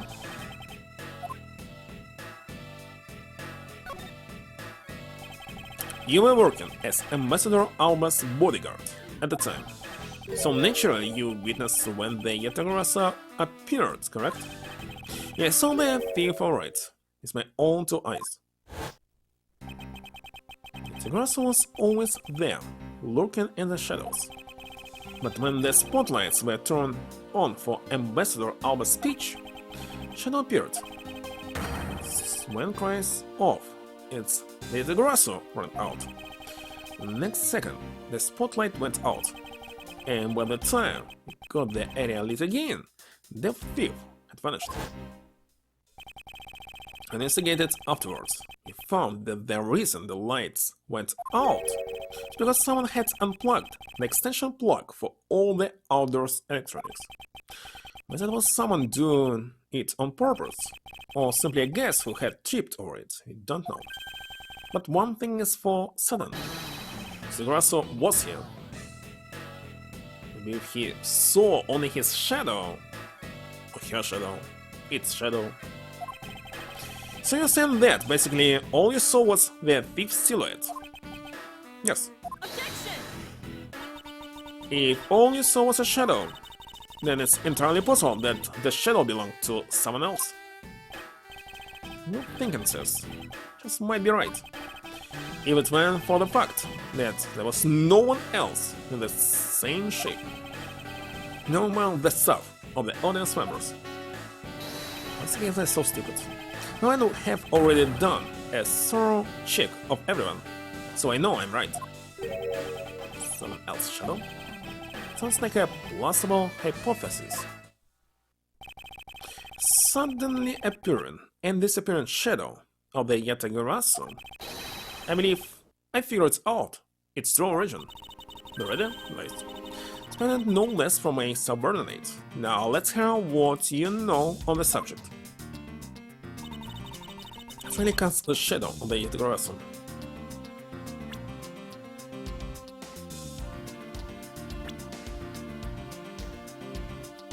Looks like this.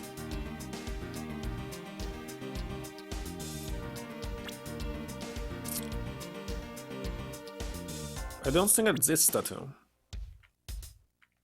Let's try this.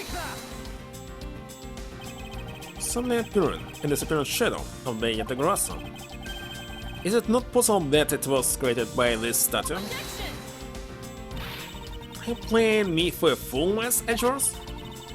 This statue bears absolutely no resemblance to the shadow of the Yatagarasa. You're correct, however, this statue is but one part of the whole picture. I mean by only one part?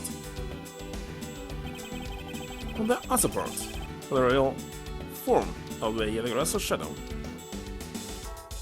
This? Let's try. This guy. No.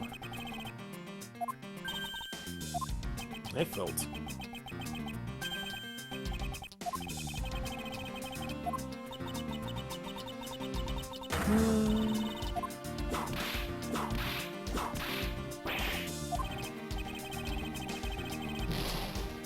What the heck is supposed to show?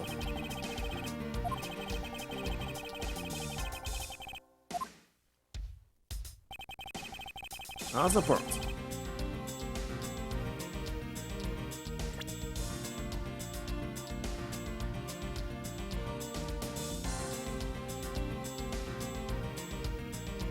The other statue?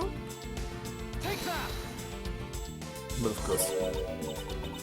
Because there were two spotlights. It's another statue? The Russell shadow was made from the shadows of these two statues. Wait, what do you mean by that? Right now, the spotlights are all over the place. It's because they were moved when the guests were in a panic state. However, if we were to restore the lights to where they were when the thief appeared, would that the two shadows will create into Russell's shadow? Precisely. Now then, watch as I reveal the true form of the Russell. Thus, we set up a spotlight to cast a shadow of King Primidex and the battlefield. Shadow of the King's statue would appear on the backdrop of the stage. Likewise, we set a light up on the... She would like to see how Queen alone would be here, but looks like not possible. The Queen who spoke of love to King Primidex. Oh, they showing. And where the heck are wings? So that would also appear on the backdrop of the stage. So if you were to combine the two shadows,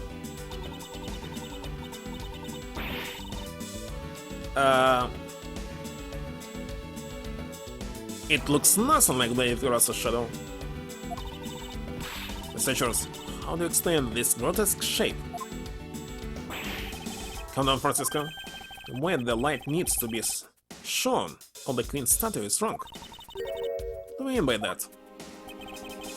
With that the whole the King's shadow needs to be used for this to work. However, in the case of the Queen, I don't believe her whole shadow is needed. And the person who created the shadow only used one part of the shadow. Only one part? Hand? Yes, and that one part alone is enough to fill in the rest of the universe's shadow. Why didn't you say that in the first place? You're right, I apologize. Now, what part of the Queen's statue was used to complete the Terrasso shadow? Supposed to be this? Take that! Think back to what is missing in our shadow. 5 long, thin areas, correct? Now, what does that remind you of? That's right, it will only be the shadow of the Queen's left hand. Since someone took a picture of this shadow, you see, at any time they use a flashlight. So there's supposed to be no shadow. Francisco, can you please adjust the spotlight's position so that it only shines on the Queen's left hand? Alright, let's give it a try and see what we get. It's... yeah, this is exactly like the shadow I saw. The culprit must change the spotlight's position beforehand, and then pull the plug after people saw what the culprit wanted them to see. The panic. The guest must have moved the spotlights around. She can assume was also part of the culprit's plan. At the time the lights came back on, Russell's shadow had vanished, which means that the shadow was a construct from the very beginning. So you see, Russell never did visit Alabas tonight. The only country that Thief visited was Bubble, although it can be assumed that the Yetagrasso had an accomplice in Alabas. Accomplice? But who? Can't figure that out yet, but assume it was the person who set up the Shadowfell show. And the biggest clue yet to sow in this case is the existence of this accomplice. Done. Fully restored. How's the investigation going? With that, have you come to join us in investigating the Yatagarasu? I left the murder in Edgeworth Church. It's going to leave this place. And my only target from the very beginning is the Yatagarasu, so yes. So, what have you found out? I got a piece of evidence. May I see it?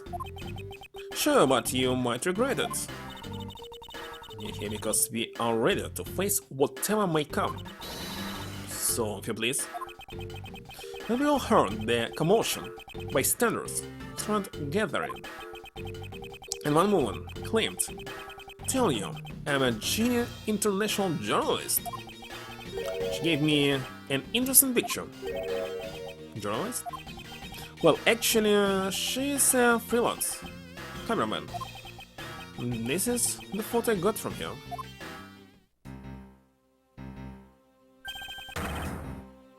What in the world?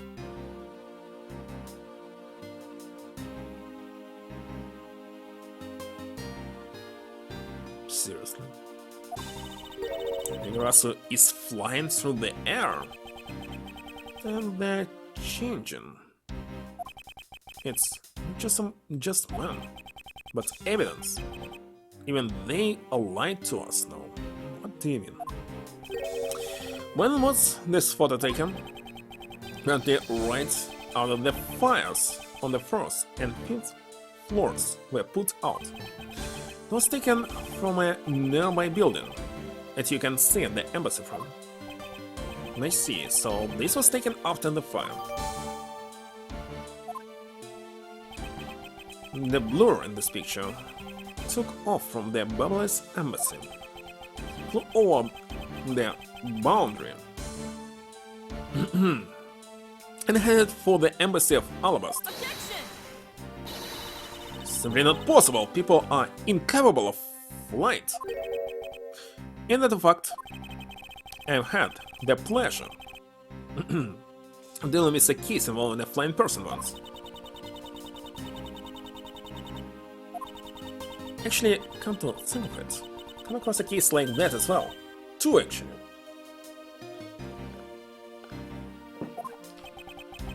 Maybe it happens more often than we think. Am I up to the task of solving the mystery behind this photograph? Well, the Yatagarasu took off from the Babylis embassy. Should start from there. Francisca, I need to return to Babel investigation for a bit. Alright.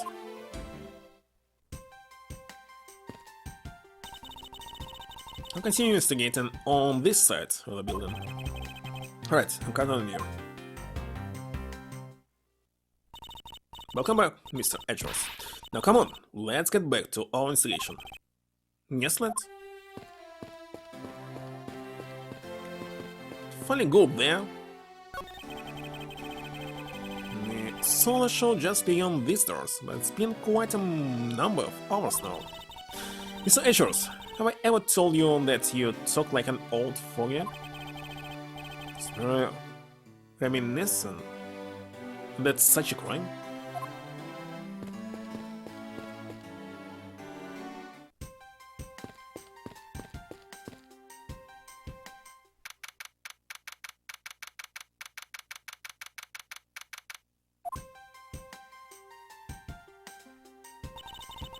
To think, after all that running around, right back where we started. It appeared that way. Let me search first. Have you found Manny's killer yet? I'm truly sorry, Ambassador Poliana, but I have yet to find his killer. I guess his murder was the work of the Yatagarasu. Let's get one thing straight. It was the work of the fake Yatagarasu. The real Yatagarasu is a noble vigilante who is only out to steal the truth. Miss Faraday, please don't make such a sad face. If there's anything I can do for you, all you have to do is ask, alright? Sir Poliana. Actually, there's one thing you can do. will you allow us to take another look around? We didn't have enough time to conduct a thorough investigation earlier. Oh sure, please feel free to investigate to your heart's content. Also, there are a few questions I'd like to ask you personally, Ambassador. You'll bring a smile back to Miss Faraday's face. I'll gladly answer anything. Thank you, Mr. Palermo. You're a total gentleman. You don't have to waste such nice words on me, little miss. Hey, Sir Palermo. Those two sure got jammy awfully quickly. You know, it's easy to say we are going to investigate, but where should we begin? Should probably start by comparing the state of this room before and after the fire. And then we should look into the matter of the suspicious person we spotted. Yeah, when I came into this room, the person was already gone. I'm feeling too bad that the person I was chasing is Mr. Conscience Killer. We don't know that yet, however, it's hard to believe that person is unrelated. Furthermore, because the key that Igarasu stole 7 years ago was found here. It signals that perhaps Miss Yu is also somehow involved. Good. That woman is almost definitely Mr. Conscience Killer. Yet again, we don't know that. So many mysteries to be solved in this case. Speaking of the Yatagarasu and mysteries, I received the most mysterious photo from Detective Bot. Hellbot? Is taking part in investigation too? Yes, we've been chasing after the Yatagarasu for all these years. Hellbot. Now then, I was told that this photo was taken just after the fire. What? This kinda looks like the person in the long coat I was chasing. Does this mean that I was chasing the fake Yatagarasu after all? I don't know the answer to your question, but I don't think people can fly either. This could be how that person escaped. Well, we'll need to investigate a bit more before we can say anything about that. In any case, let's not dawdle anymore and pick up our investigation where we left off. So, this is a real Privatex statue. This is really valuable, right? That's what they say. Hey, you're not seriously considering that theft of the statue, are you? Who are you, searchers? I wasn't thinking about anything like that. Just calculating, in my head, how much the statue is worth. That sounds mighty suspicious on me.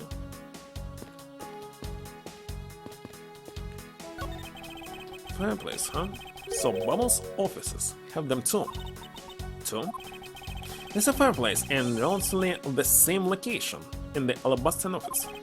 However, we found something there that I'd rather not recall ever again. Simply believe that we found that lady's undershirt in the fireplace. Was that traumatizing? Why don't you try creating new memories with this fireplace? And climb inside, we can play hide and seek. Come out, Carlton. Suit? Think not. You have no sense of fun, Mr. Edgeworth. But, are we not going to check what's on the other side? Looks like not.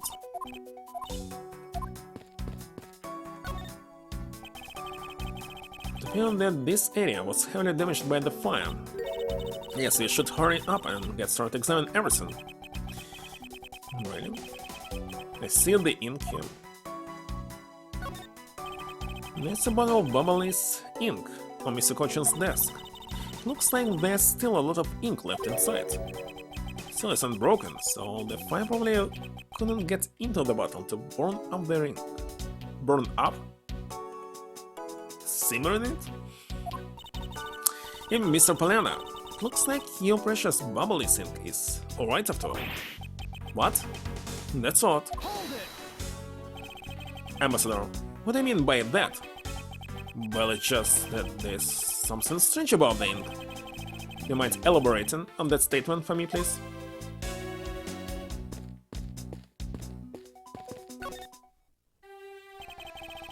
Now then, Ambassador, I'd like to ask about your movements before the fire broke out. The fire?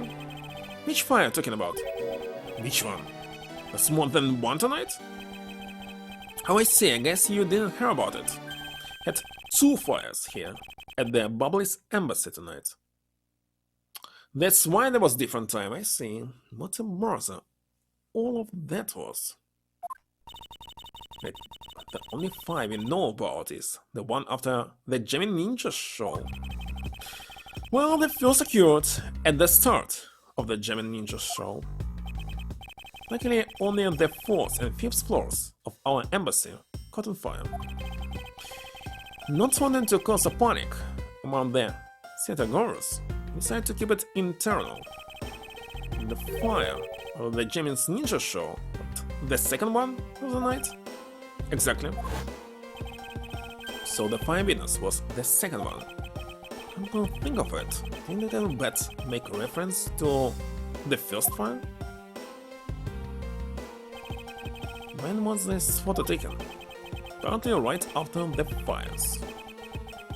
On the 1st and 5th floors were put out. Suppose this means that the photo was taken just after the first fire was put out. So then, what was the extent of the damage in the second fire? The second fire was contained to this floor, the 3rd floor. It was left over embers from the fire on the floors above it that caused it. That's, how should I put this? Very bad stroke of luck. My office on the 5th floor, Manny's office here, and Manny himself, all gone in the blink of an eye. So in this case, why Starter was actually on this floor? But inside Ambassador's office. But wait a second, on the left it was inside the Ambassador's office. Okay. I feel sorry for you, Mr. Paleon. Let me go on and on. Now then, what was it you wanted to ask again? In discussing what your actions and whereabouts for the day were. And if you happen to know what Mr. Cochin's actions and whereabouts were as well.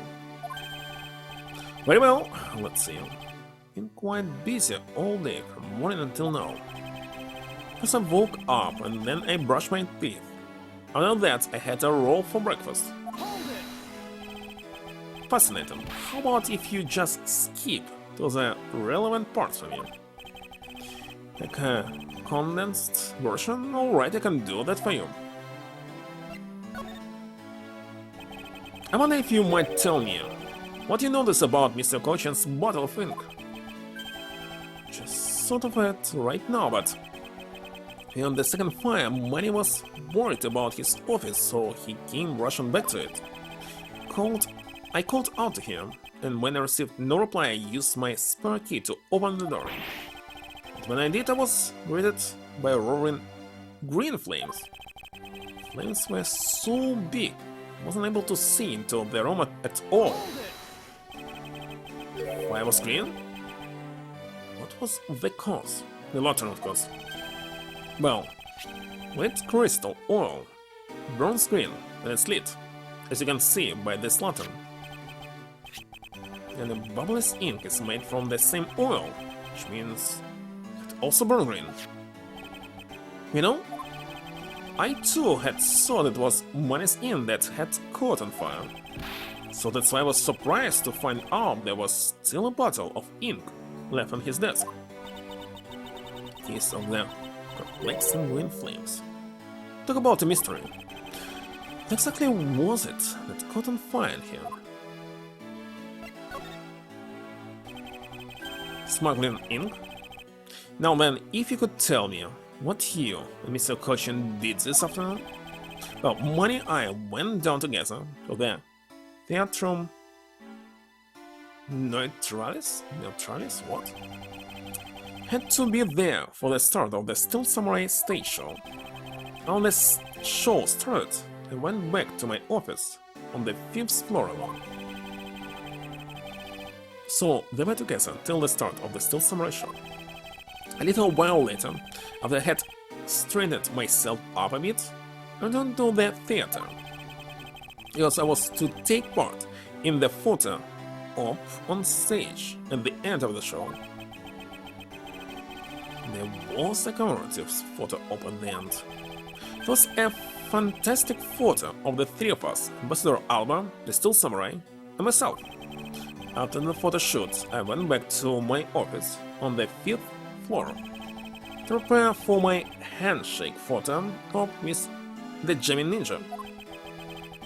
Seems to me rather overworked for Ambassador. When I got to my office, that's when the first fire broke out. I escaped down the stairs. The office was completely destroyed, but thankfully no one was hurt. Still don't know who was inside the Gemini Ninja costume. Do you? I meant to run away from the first fire as fast as my legs could carry me. But during the second one, I pitched in and helped the embassy staff put it out.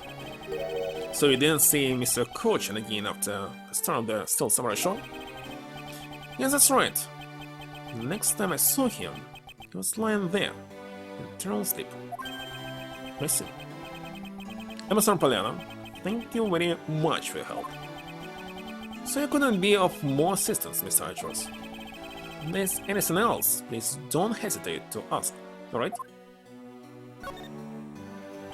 So what did Mr. Cochin and you do this morning? Originally we were supposed to meet and shake hands with the Gemini Ninja. But Bunny I wanted to turn it into a photo, so you were here, tidying up his office. Help clean Mr. Cochin's office? Why were you not cleaning your own? I think I forgot to mention this, but my office is currently undergoing renovations.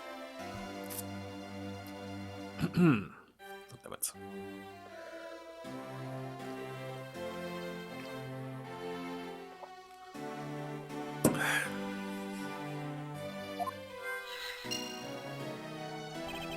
Which is my boss, the primitive statue, and Bubbly's knife set are down here. They explain the mystery that I was thinking about. I see. But the tidying didn't take much, really. Just burned some files in the longer needed and expired coupons in the fireplace. But cleaning up the fireplace must be a real pain, though. About that, kinda forgot to clean the ashes out. I guess I'm up creek without many here to get angry at me.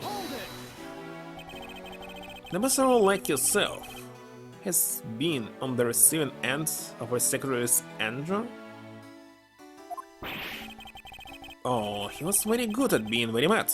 Why, even just this morning he got mad at me. I spilled some Bubbly's ink onto the back wall, but I was burning the files, you see?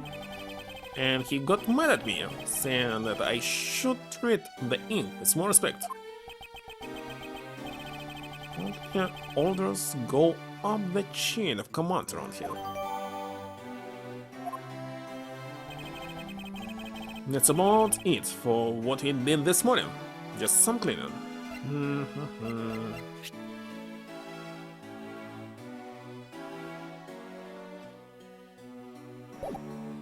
how will it help you? Tell me you had no other work to do, being an ambassador and all.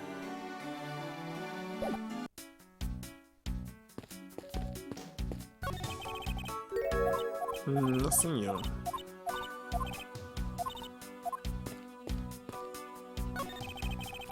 Mr. Polena, what exactly used to be here? It used to be a stack of brand new pamphlets. But it looks like they were all worn up. Guess you'll just have to reprint them. No matter how fast you reprint them, they always disappear so quickly. Is the bubbly tourism industry really that hot right now? Of course! Also, recently, the most popular vacation destination has been the Republic of Virginia. But we refuse to lose to them. So I've been hard at work promoting Bubble. Interesting, well, just recently returned from a trip to Virginia myself. And how did you like it? It was alright. We shouldn't bring up the fact that I was a suspect on the flight home. Beyond that, Mr. Cochin's body has been taken in for an autopsy. The white outline is all that is left to tell the tale of his murder.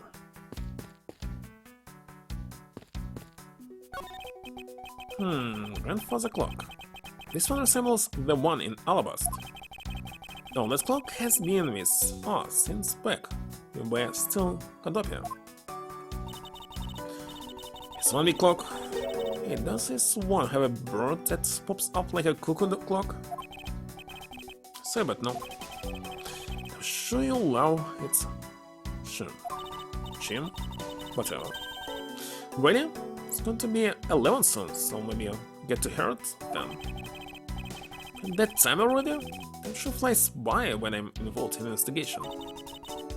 It's not that late. The night's only just begun. It's not good for you to stay up late, you know? Yes, Crumbs. What else should I check in? Still don't know where the blade or the bubbly knife went. Could be that the killer walked away with it. Looks like all the senior stuff suffered some damage from the fire. Just don't believe it. Murder on top of arson? But that's crazy to the name of the Yatagarasu. Fake Yatagarasu is guilty of much more than just theft, it says. I know, because if it were me, my first priority would be to loot this bookshelf. It's still ordinary souvenirs that you can buy virtually anywhere. Buy them anywhere. Each one is specific to a location, has its own value. And items that have memories attached to them are the most valuable of all. But could you really rob some of their valuable memories just like that? No, because even if I take the souvenir, I can't take the owner's memories. Alright, what do we have here?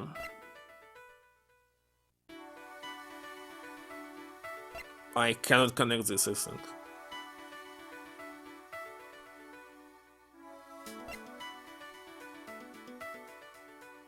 Especially it's on different floor.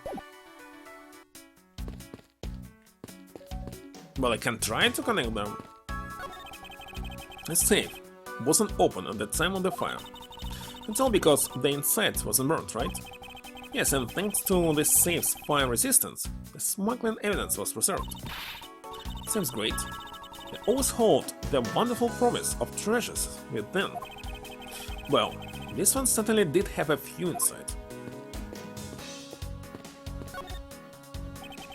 You can see in the Alabastrian embassy through this window. So, where were you when you were instigating over there, Mr. Edgeworth? You can see it from here. I was there on the 5th floor.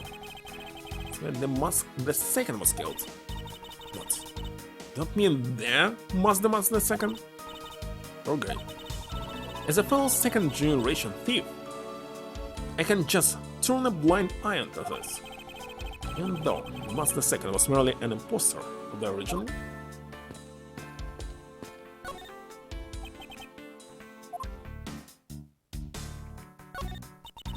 So I guess embassy phones are just like normal phones, huh? Well, what do you imagine them to look like? So that bubbles would look like a flower, the receiver would be a butterfly. That's why I would look like the butterfly receiver, sucking nectar from the flower base. Any country had a flower phone, it would be Alabaster, don't you think?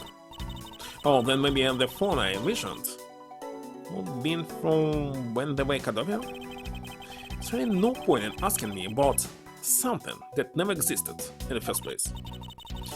Know what you lack, Mr. Edgeworth? Curiosity and imagination. There's so many necessary information here, I must say. There's only one book left standing there. Treasures of the World. But what? Let me see that. I see. The most important part was blackened by the fire. By cruel fate, why? It's like the map of where the treasures allocated has been marked. Looks like a bunch of flyers with coupons attached to them. Bubble sure gives away a lot of different coupons.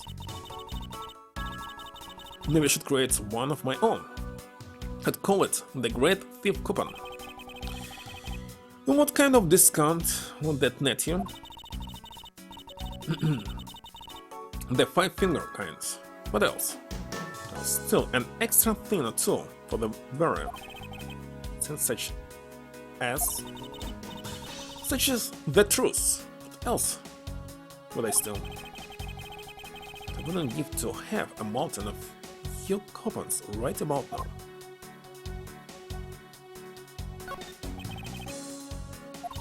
Let's see. Manny Caution. His name is written here, on this nameplate. How do you put a nameplate with your name on it in your own office? Suppose it's to inform people in case they walk into the wrong room by mistake. Do you think maybe it's also there to remind you of your own name? Forget? Well, either way, it's never a bad thing to set a nameplate on one's desk.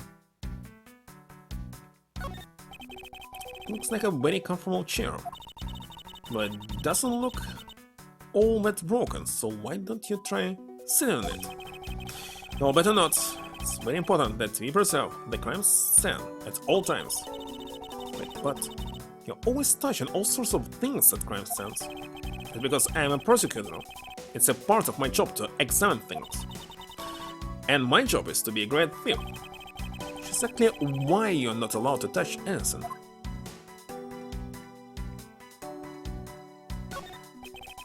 It appears that this desk also fell victim to the fire.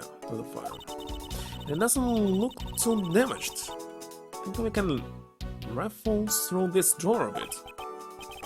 I suppose you really should take a look.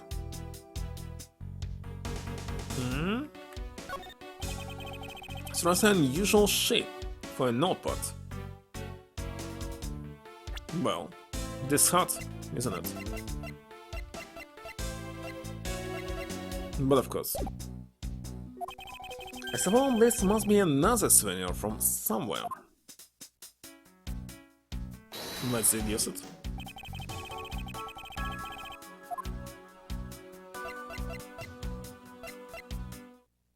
Eureka! Eureka! How the heck you pronounce this? Eureka! The shape of this notepad matches the shape of this note you found. Hey, you're right. What is it? Looks like something straight out of Monument Valley. Oh yes, a notepad in the souvenir from somewhere in your country. It's hot. You collected them for the purpose of studying them, you see? Yes, I do. You seem to be quite passionate about it. Why is it he wrote the note on something so obvious? And kinda rare, I must say. Would you like to see my souvenir collection? I'd love to show it to you. I'm sure they haven't been burned to crisp by the fires. Professor Poliana, I wonder if you might recognize the handwriting on this note. This looks like Manny's handwriting. See, in that case... Did you figure something out? This note was found in Alabaster. Specifically, it was found being firmly grasped by the murderer, Damask II. Was the second? And this note? Yes, it was a request from Mr. Cochin for Damask II to steal the Primadex statue. What? Manny tried to steal Alabaster Primadex statue? You would know for sure we could run a handwriting analysis. Ambassador, do you have any documents that were handwritten by Mr. Cochin? So guess a few and give them to you. I have to ask Detective Gansho later to run the analysis. I can't believe that, Mania. But even think of doing something like this? Do you have any idea as to why he would request the theft of the statue? To get the real one, of course. That was it. It's one possibility, but mind you, it's just my personal speculation. Anything you can tell me would be great help, Ambassador.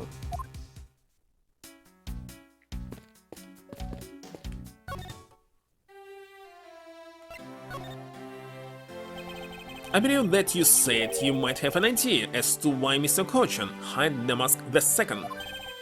Actually, I thought maybe my fault. As I was telling you earlier, you were to determine which statue was the real one as a part of today's event. But because of the Yetagurasu and the fire here, it got cancelled, didn't it? I'm actually relieved the rest of the event has been cancelled. When you see Bubbly's statue, well, it just arrived. And did Mr. Cochin know that's about Bubbles from the next statue? Because he knew. That's why he was the only person I could consult with. Have to do something once our statue was revealed as a replica. As to be expected, I was very nervous today, and this would impact our country's authority. Yes, I understand.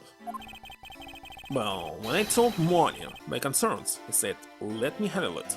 It'll be alright. Find a way to make sure you're the ambassador of the reunited Scadopia.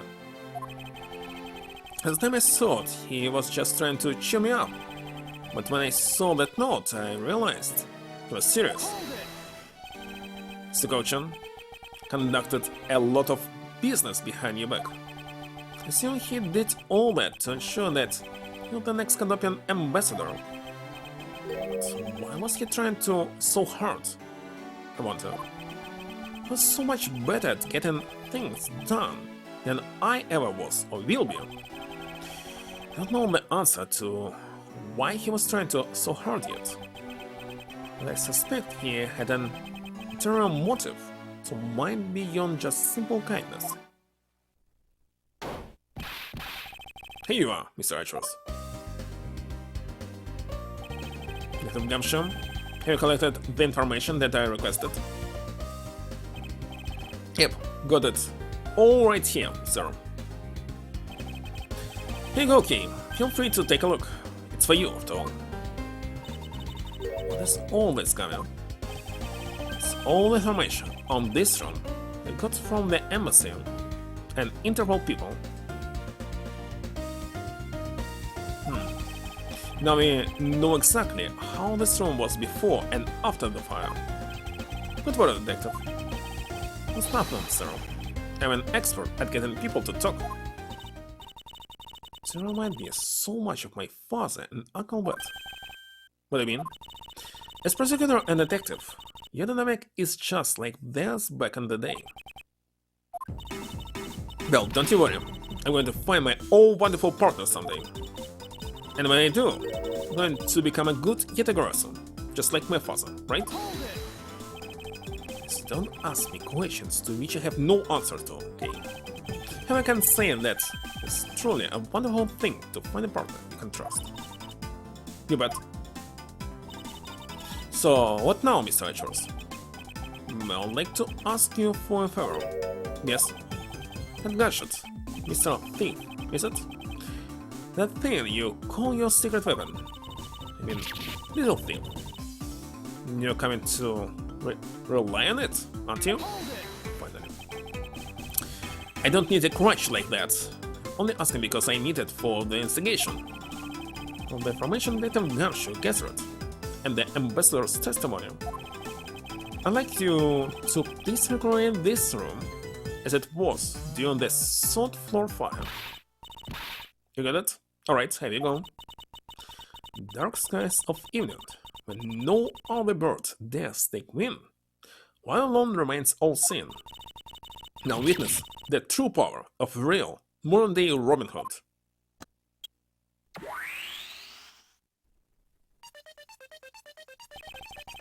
So there are other things besides what the ambassador mentioned that have changed. It's possible that you might find the escape route. The person key, so used as well.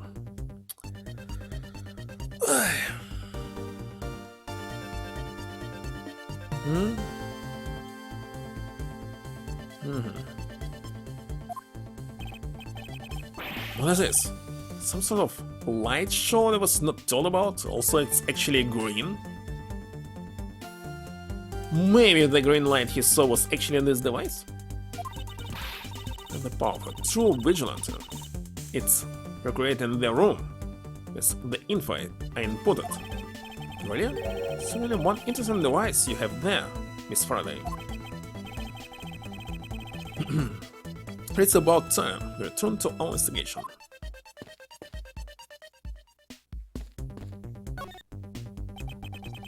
Miss grandfather clock is probably in a different position before the fire. When the staff members, the clock was flush against the wall before the fire, sir. Which means most likely it was moved by someone during the fire. Speaking of which, it's totally 11 o'clock now, but I don't hear any chiming. That's odd. Still chiming right on the dot of every hour this morning. Maybe the fire damaged its central mechanism or something. Mr. Poliana, maybe take a look inside that clock. Sure, go right on ahead. Gumshoe, if you could please inspect the insides of this clock. Yes, sir. I'm in it. Mr. Edgeworth, I found this inside, sir. Looks like a length of wire. So this is what caused the clock to stop chiming. But what was a long length of wire doing inside this clock in the first place? Some clock was actually... Wait a second, she saw Yetagrasu going inside. It was clock on this wire, Samson. Who removed the wire? Why would someone do this? Such a valuable clock. Sounds like it wasn't Mr. Poliana that put the wire there. And perhaps it was Mr. Cochin's killer who did.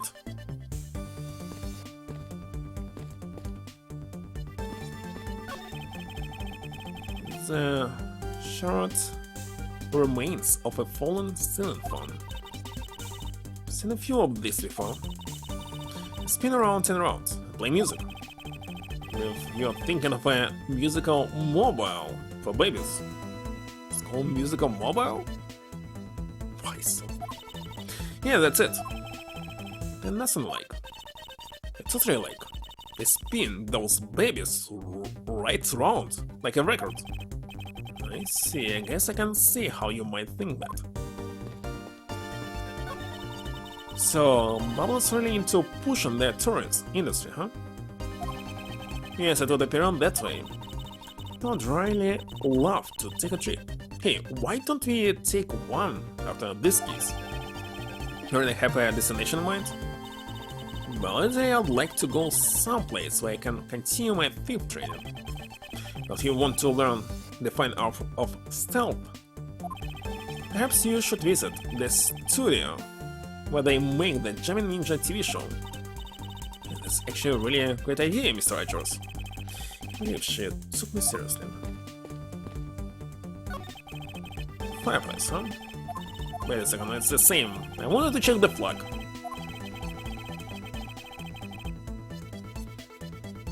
We found something there that's rather not recall ever again. So I believe that we found that undershirt in the fireplace. Was that traumatizing? Why don't you try creating new memories at this fireplace? You could climb inside and play hide and seek. I already heard all of this. I cannot skip it. That looks like a very comfortable chair again. Well, it doesn't look like doesn't look all that broken. Wait a second, I heard this as well?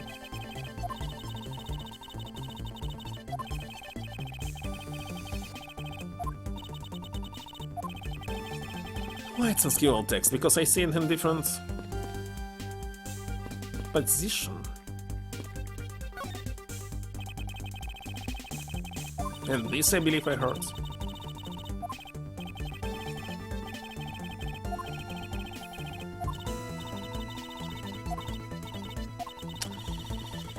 Oh, stupid.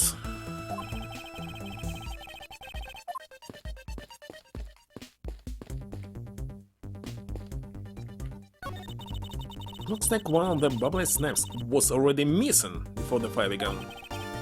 So it would seem, especially since the other two knives' handles were burnt away. The remaining handle was swapped out with the handle from the real murder weapon. And Bubbles' national treasure was stolen. Too bad, don't you think? Sure would lump the replica statue in with the rest of Bubbles' was. So what?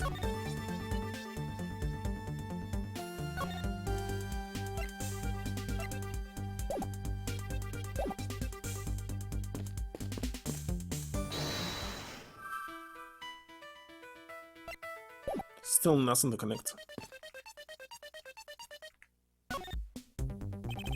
Adam, you took part in the initial bubble on the station, right? Yep, sure did. I also helped put out both fires through. But that first fire took me by surprise. I had a tough time escaping the 5th floor. First I tried the elevator, but I guess someone else had the same idea cause it was in use. Actually not supposed to use elevator during the fire event. And I remembered to use the stairs at that point. I've been burned to a crisp. Wait, that's odd. Always warned our staff that in case of fire, it's dangerous to use the elevator. Maybe someone wrote it in a fit of panic? Adam, did you see the Yatagarasu that came into the Bubbly's embassy at all? In person? And the other staff members told me they never got a good look at the person, either, sir. What if you could tell me a bit more about what you discovered, Detective? By the way, Detective, why did you not chase after the Yatagarasu? I did, but, well, this embassy is huge, sir. Got separated from the other staff members I was with, and was lost for a while there. Didn't even memorize the layouts of the building you were to guard, Detective? Be sure to do that from now on, sir. But you know, it was thanks to me being lost that I was able to come to case rescue. The fact? Yeah, it was when I was lost and wandering around in the 3rd floor hallway, sir. And I heard a scream, and I turned it right away. It's probably from when I found Mr. Cochin's body. Yeah, so that sounded like chaos, so I got real worried and ran as fast as I could. It was thanks to Gami that Miss Schichner wasn't able to take me away. He called for me until you got here, Mr. Edgeworth. I see, so he can be useful once in a blue moon. So it's too bad that Agent Schichner got here before I did. I wonder where Agent Schichner was before you found her here. Well, just before I got to this room, I saw her coming out of the room next door. It's definitely her. Actually, it was obvious from the very beginning. But now? Agent Schichner mentioned something about chasing the Yatagarasu herself earlier. She apparently helped in putting out the first fire. During the second fire, she was busy chasing the Yatagarasu. She seems to be a very dedicated agent. You do well to learn from him. You pointed at me when you say that, sir.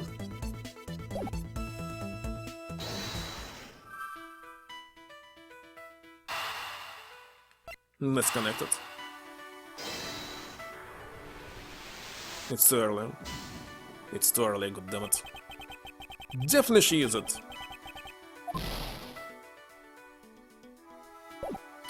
Okay, later. The second fire broke out around the time the Yatagarasu was spotted in Alabast. It's also when a suspicious person was spotted in Babo, which caused some panic. So no one is able to get a good look at this Yatagarasu. But entered Babo? Yeah, only saw was a mysterious person wearing a long coat. But that's not enough to make a positive idea, you know? So it was enough to make the people who received the calling card panic even more. Personal lockout. Sounds like the exact same person I saw. Sigurazo that appeared in Alabast was proven to be just a fabrication, a shadow. In light of that fact, the Sigurazo that appeared in Bubble is also suspect. Can't be serious. Now when we are this close to capture the fake, I mean, Callisto you. So the Sigurazo appearance caused mass confusion, killed Mr. Koch, and then disappeared. I learned nothing from him.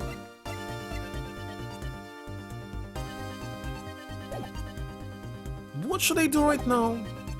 Well, again, I can show them everything I have. But why? Examine this flag. Looks like that.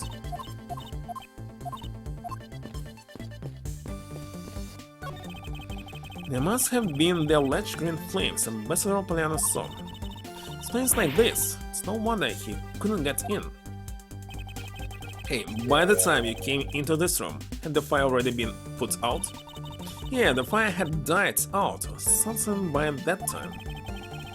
These fires here, they burned from the time the fire started on the third floor. Till the grass appeared and caused a stirring bubble, I suppose. Yes, Mr. Poliana was just lucky enough to run into this fire that was burning. Yes, you could put it that way. And since you were the first to discover the body, you can assume that no one else entered their room till that time. No one other than the person you were chasing, of course. Indeed, the person I saw was definitely up to no good. I mean, that person could even be a subconscious killer. It's very likely to be the case. So that person came into this room before you, and must have chosen this room precisely because they knew no one would be in here. And then maybe the green fire was where it was to prevent anyone from coming in. But then, what did the person set on fire to make the green flames? Well, whatever it is, the person burnt. Made a rather sizable fire. Since the fire's green, well, since something that burns green, right? It's a bit thinner than these flames, but get what I mean. Yes, and I do believe that's what you are thinking. It's exactly why these flames are green. Each fire-related piece of evidence burned the same color as the green flames? The ink? Take that. Take that! Take that! Take that! The source of the green in these flames is related to this. Wait a second, no? The game. Okay, they want me to show the lantern. But ink also can be green.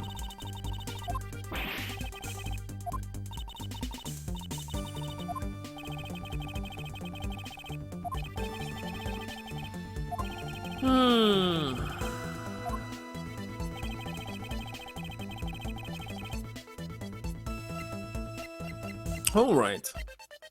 Take that. Take that! This silhouette lantern. Its green flame comes from the wet crystal oil it's burning. Yeah, that's the fire I was thinking of, too. All the green it gives off. We have now established that the green flames were caused by with crystal oil. But some of you know that there's only one other thing made from with crystal oil. And that thing Mr. Poliana was mistaken about, right? Yeah, precisely, as you found out earlier in our investigation. What? Don't get it. Can you fill me in, sir? Fine, I suppose. I'll explain it in a way that even you can understand, but why? I'm just wasting our time here. Now I must show this thing on the phone. Take that. Take that! Bubbly's ink is made from wet crystal oil. So it should burn the same color as the flames in the lantern, right? Yes, precisely. However, the green flames in this room were not from a bottle of bubbly ink, because he found the ink Mr. Cochin used on his desk, right? Ink can be inside the empty safe, the first compartment. Yes, however, you know that Mr. Cochin was smuggling the ink in massive quantities. Now, what do you suppose he made using all that ink? Believe what he made with that ink is the answer to what gave birth to the green flames. Money? Oh yeah, I'm beginning to really feel the energy coming from you, Mr. Edgeworth. It appears that I finally found it. Smuggling rings real goal. Money? Take that. Take that! What would consume that great of a volume of ink to make? That would be the counterfeit bills that the smuggling ring made and are circulated in Shenfa. You kidding? You said that it was Mr. Cochin who made the counterfeit bills? I am. But if you could even go so far as to say that he stole Bubble's printing press. Ambassador, Mr. Cochin had permission to freely use the printing press, correct? Why yes, and I do remember seeing him use it in the middle of the night. But never did I think he was using it for such a foul deed. Ambassador, because of your secondary crimes, you will need to be investigated as well. Oh yes, I suppose so.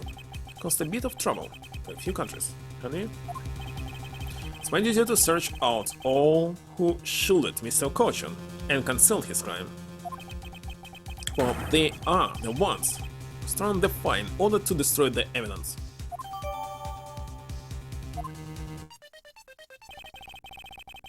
We examined everything in this office, but there's one thing that bothers me.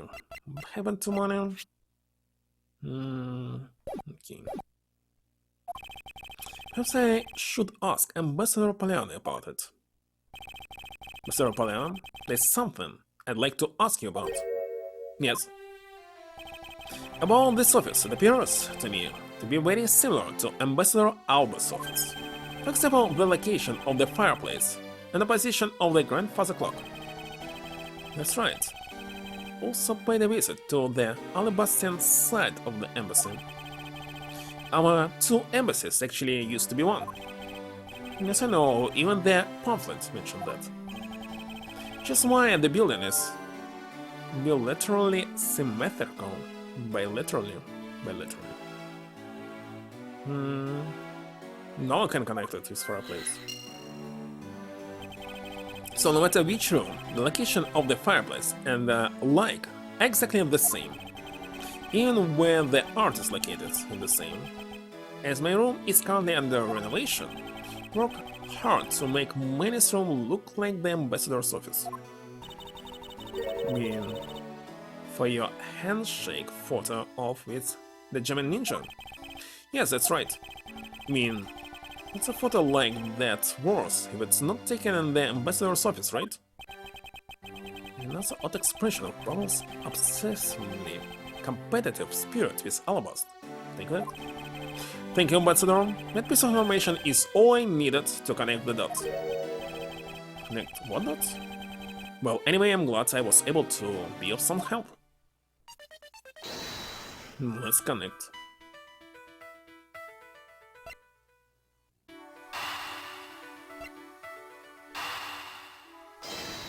Don't tell me it's not.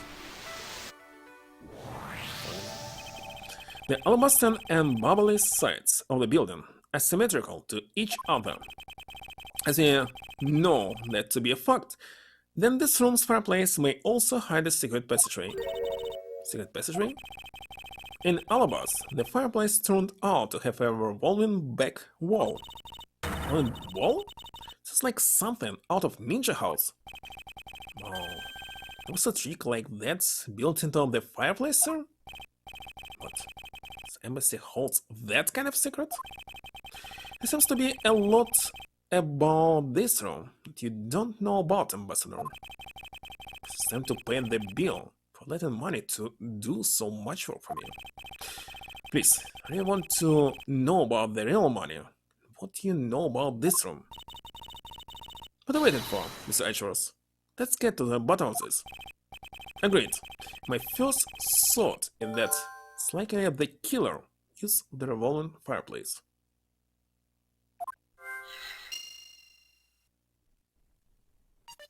Should I check the fireplace first? Oh, they're already checking it. Looks like just another fireplace, so doesn't it? So how do you turn it again?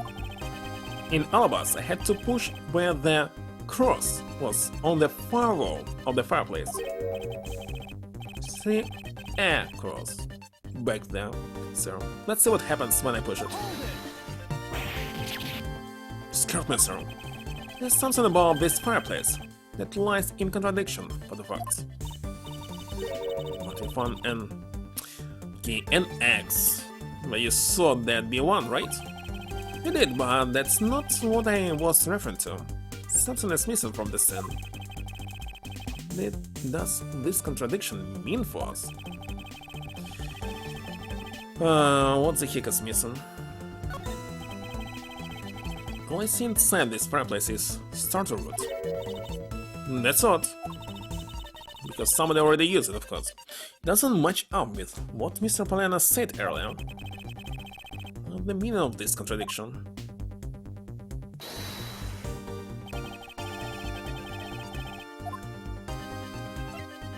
Is it? Eureka! Ambassador Palena, you're saying that you burned some old files in this fireplace today, correct? Yes, I burned quite a few files this morning, actually.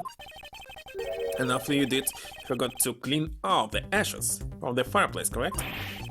That's right, but why are you asking, and why are you making such a scary face?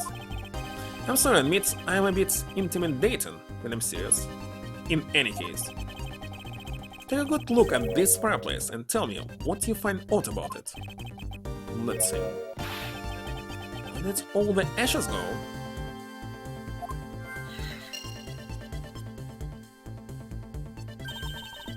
What the meaning of this, Mr. Edgeworth? Don't really think that Ambassador Pollyanna is lying, do you? No, there's no reason for him to lie. I don't believe his testimony is wrong, either.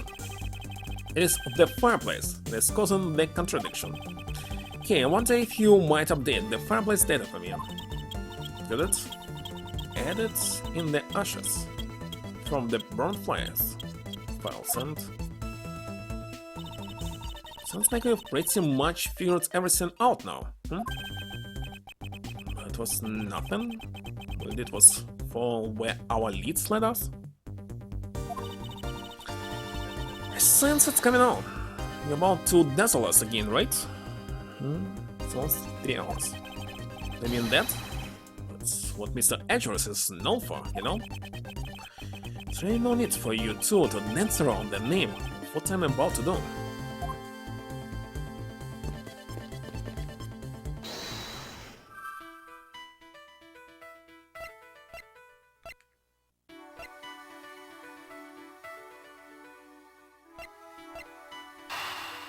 So they can exist then?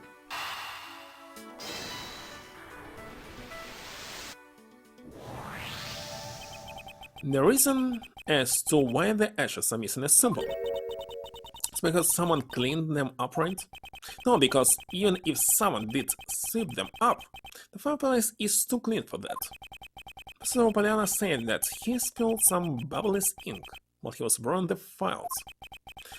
And yet there's not a trace of the spilled ink on the back wall anywhere. How can you spill ink when you burn something?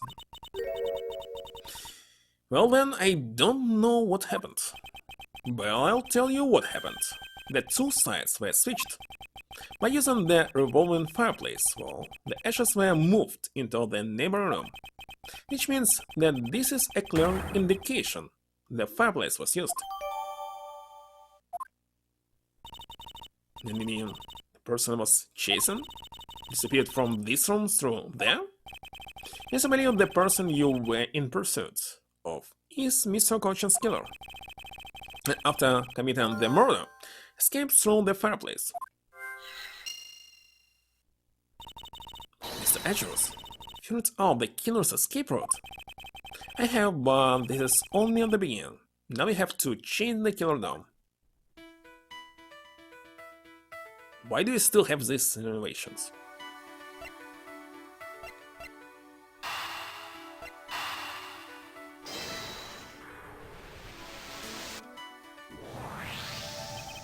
If the killer used the fireplace in this room to escape into the next, it's only logical for us to talk with the person who was in the neighboring room.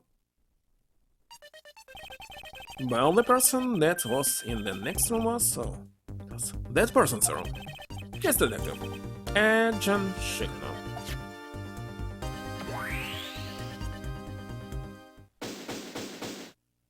Done. Looks like that's all for today. It's looking more and more like Miss Schickner is the killer, isn't it? Let's not jump to conclusions yet. We need to go through what we know so far. She came running straight into this room from the next one and instantly accused you. Furthermore, she claimed that it could only have been you that killed Mr. Cochin. I don't have any proof yet, however, I know she's hiding something from us. Okay then, why don't we go ask Miss Schickner herself? No, not yet. There's something that needs to be done first. Are you damn sure? I mean, this lamp said that somebody called him from this case, someone else in it, so they can easily escape, no? Let's do it as fast as possible. Sir, is it my turn to do something, Mr. Edgeworth? Yes, I have 2 more special assignment for you. First, I need you to run a handwriting analysis on the mask, the second note. Okay, I'll get the lab boys on that right away. Second, I want you to see if you can fit through the revolving fireplace wall. Right now, sir? No, next decade. Of course no! We need to test our hypothesis first, don't we? Come on, Gamia. You can do it. Alright. I'm gonna do this like a real man. Here you go. So the fireplace and back. Shouldn't need to psych yourself up that much for such a simple task, detective. Oh, the wall inside the fireplace really did turn. So neat. I wanna try going through there too. There is a secret passageway through there. No idea. It would appear that the ash really was pushed into the other room. Furthermore, the bubbling ink you spilled, Ambassador, is there on the back wall. Okay, here you go, sir. Madam, I'd like you to go through there under the same condition as the killer. There's all that ash and stuff, and wait a second, he's bigger than Schickner. The point is, now we are short on time, so if you could please hurry and throw through. Yes, sir. Okay, so now I pretty much have the whole picture, right? No, not yet. There remains a few more mysteries to solve, such as Tate Grass's whereabouts, the other smuggling ring members, 2 weapons that made it across the border, the key Miss Yu stole 7 years ago. In fact, we haven't figured out a thing regarding how Miss Yu is related to these embassies. Mr. Edgeworth. A number of pieces connect in a very complicated way in this case. It's almost enough to make one completely mentally exhausted. What do you say, Mr. Edgeworth? So you were the one who said that it's easy if you follow the lead. Was that supposed to be an impression of me, Kane? It's info gathering you need. Gami and I can help with that. Then you'll have to do is show off your fancy schmancy logical deductions. Show off? Seems like I'm being boastful when I do that. Let's not overcomplicate matters, okay, Mr. Edgeworth? Being so focused, like a laser, on only what seems strange and out of place. It's no wonder nothing's clicked.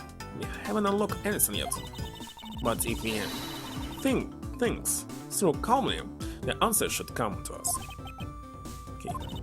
That's the sort of thing I say to myself when I'm practicing how to unlock padlocks, you know? That's something that I hope practice doesn't make perfect, for your sake. Yeah, looks like you're back to your straight-laced self again. Mr. Edgeworth, I'm back, sir. Yes, you can see that. Good work, detective. Looks like you can use that fireplace like a door, sir. Alright, Gamma. Okay, it's just a bit of ash and dust, that's all. Chocolate was gotten quite filthy. And the ham was practically turned black. Yeah, well, quite a bit of the unburnt ink got onto it, sir. I see. Thank you, detective. You did a fine job. What, they put chicken on fire to see if she will be green? I even paid the cleaning bill for that trench coat. What? Oh, no, sir. Could never. It's just my old coat, sir. If it was the coat I actually cared about, then I'll get it cleaned, but, you know. I see. Very well then, as you wish. So because Gami was able to climb through the fireplace, no it can be used, right? Yes, but that's not all we learned. She learned one other important fact. And that is, I will have to explain it to you later. Right now we need to deal with the handwriting analysis. At the gum show? Yes, sir. I'll be back before you know it. The handwriting analysis on Mr. Cochin's handwriting will take a bit of time.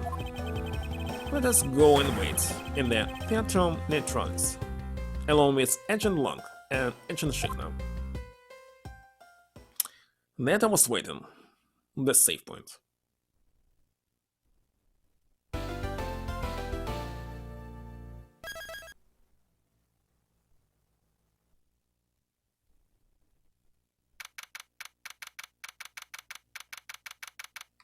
Soon it will be March 15th.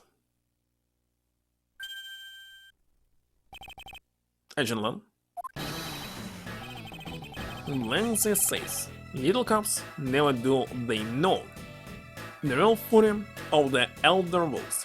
Okay, he'll manually save. Continue maybe tomorrow. There will be time tomorrow.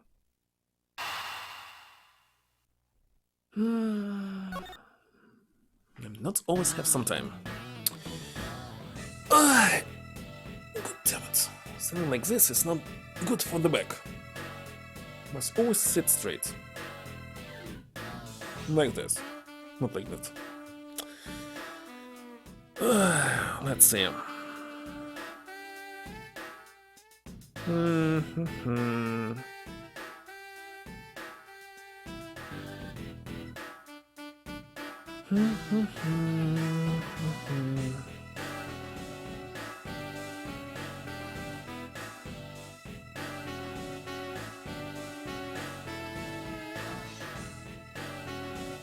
Oh, Eternal playing Tomb Raider Anniversary?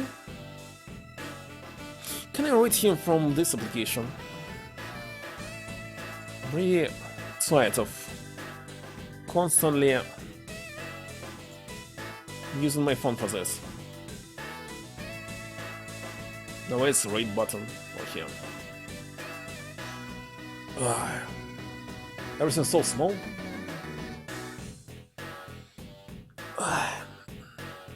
I believe this one.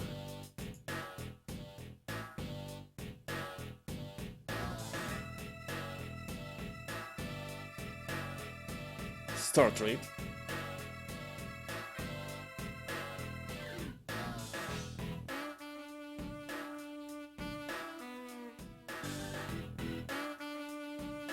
I don't understand, I already started and somehow it didn't start it. Okay, now it appeared. Why is it kick? I expected that it will appear like immediately. Anyway, thank you for stopping by everyway and see you maybe tomorrow. Bye. Good night.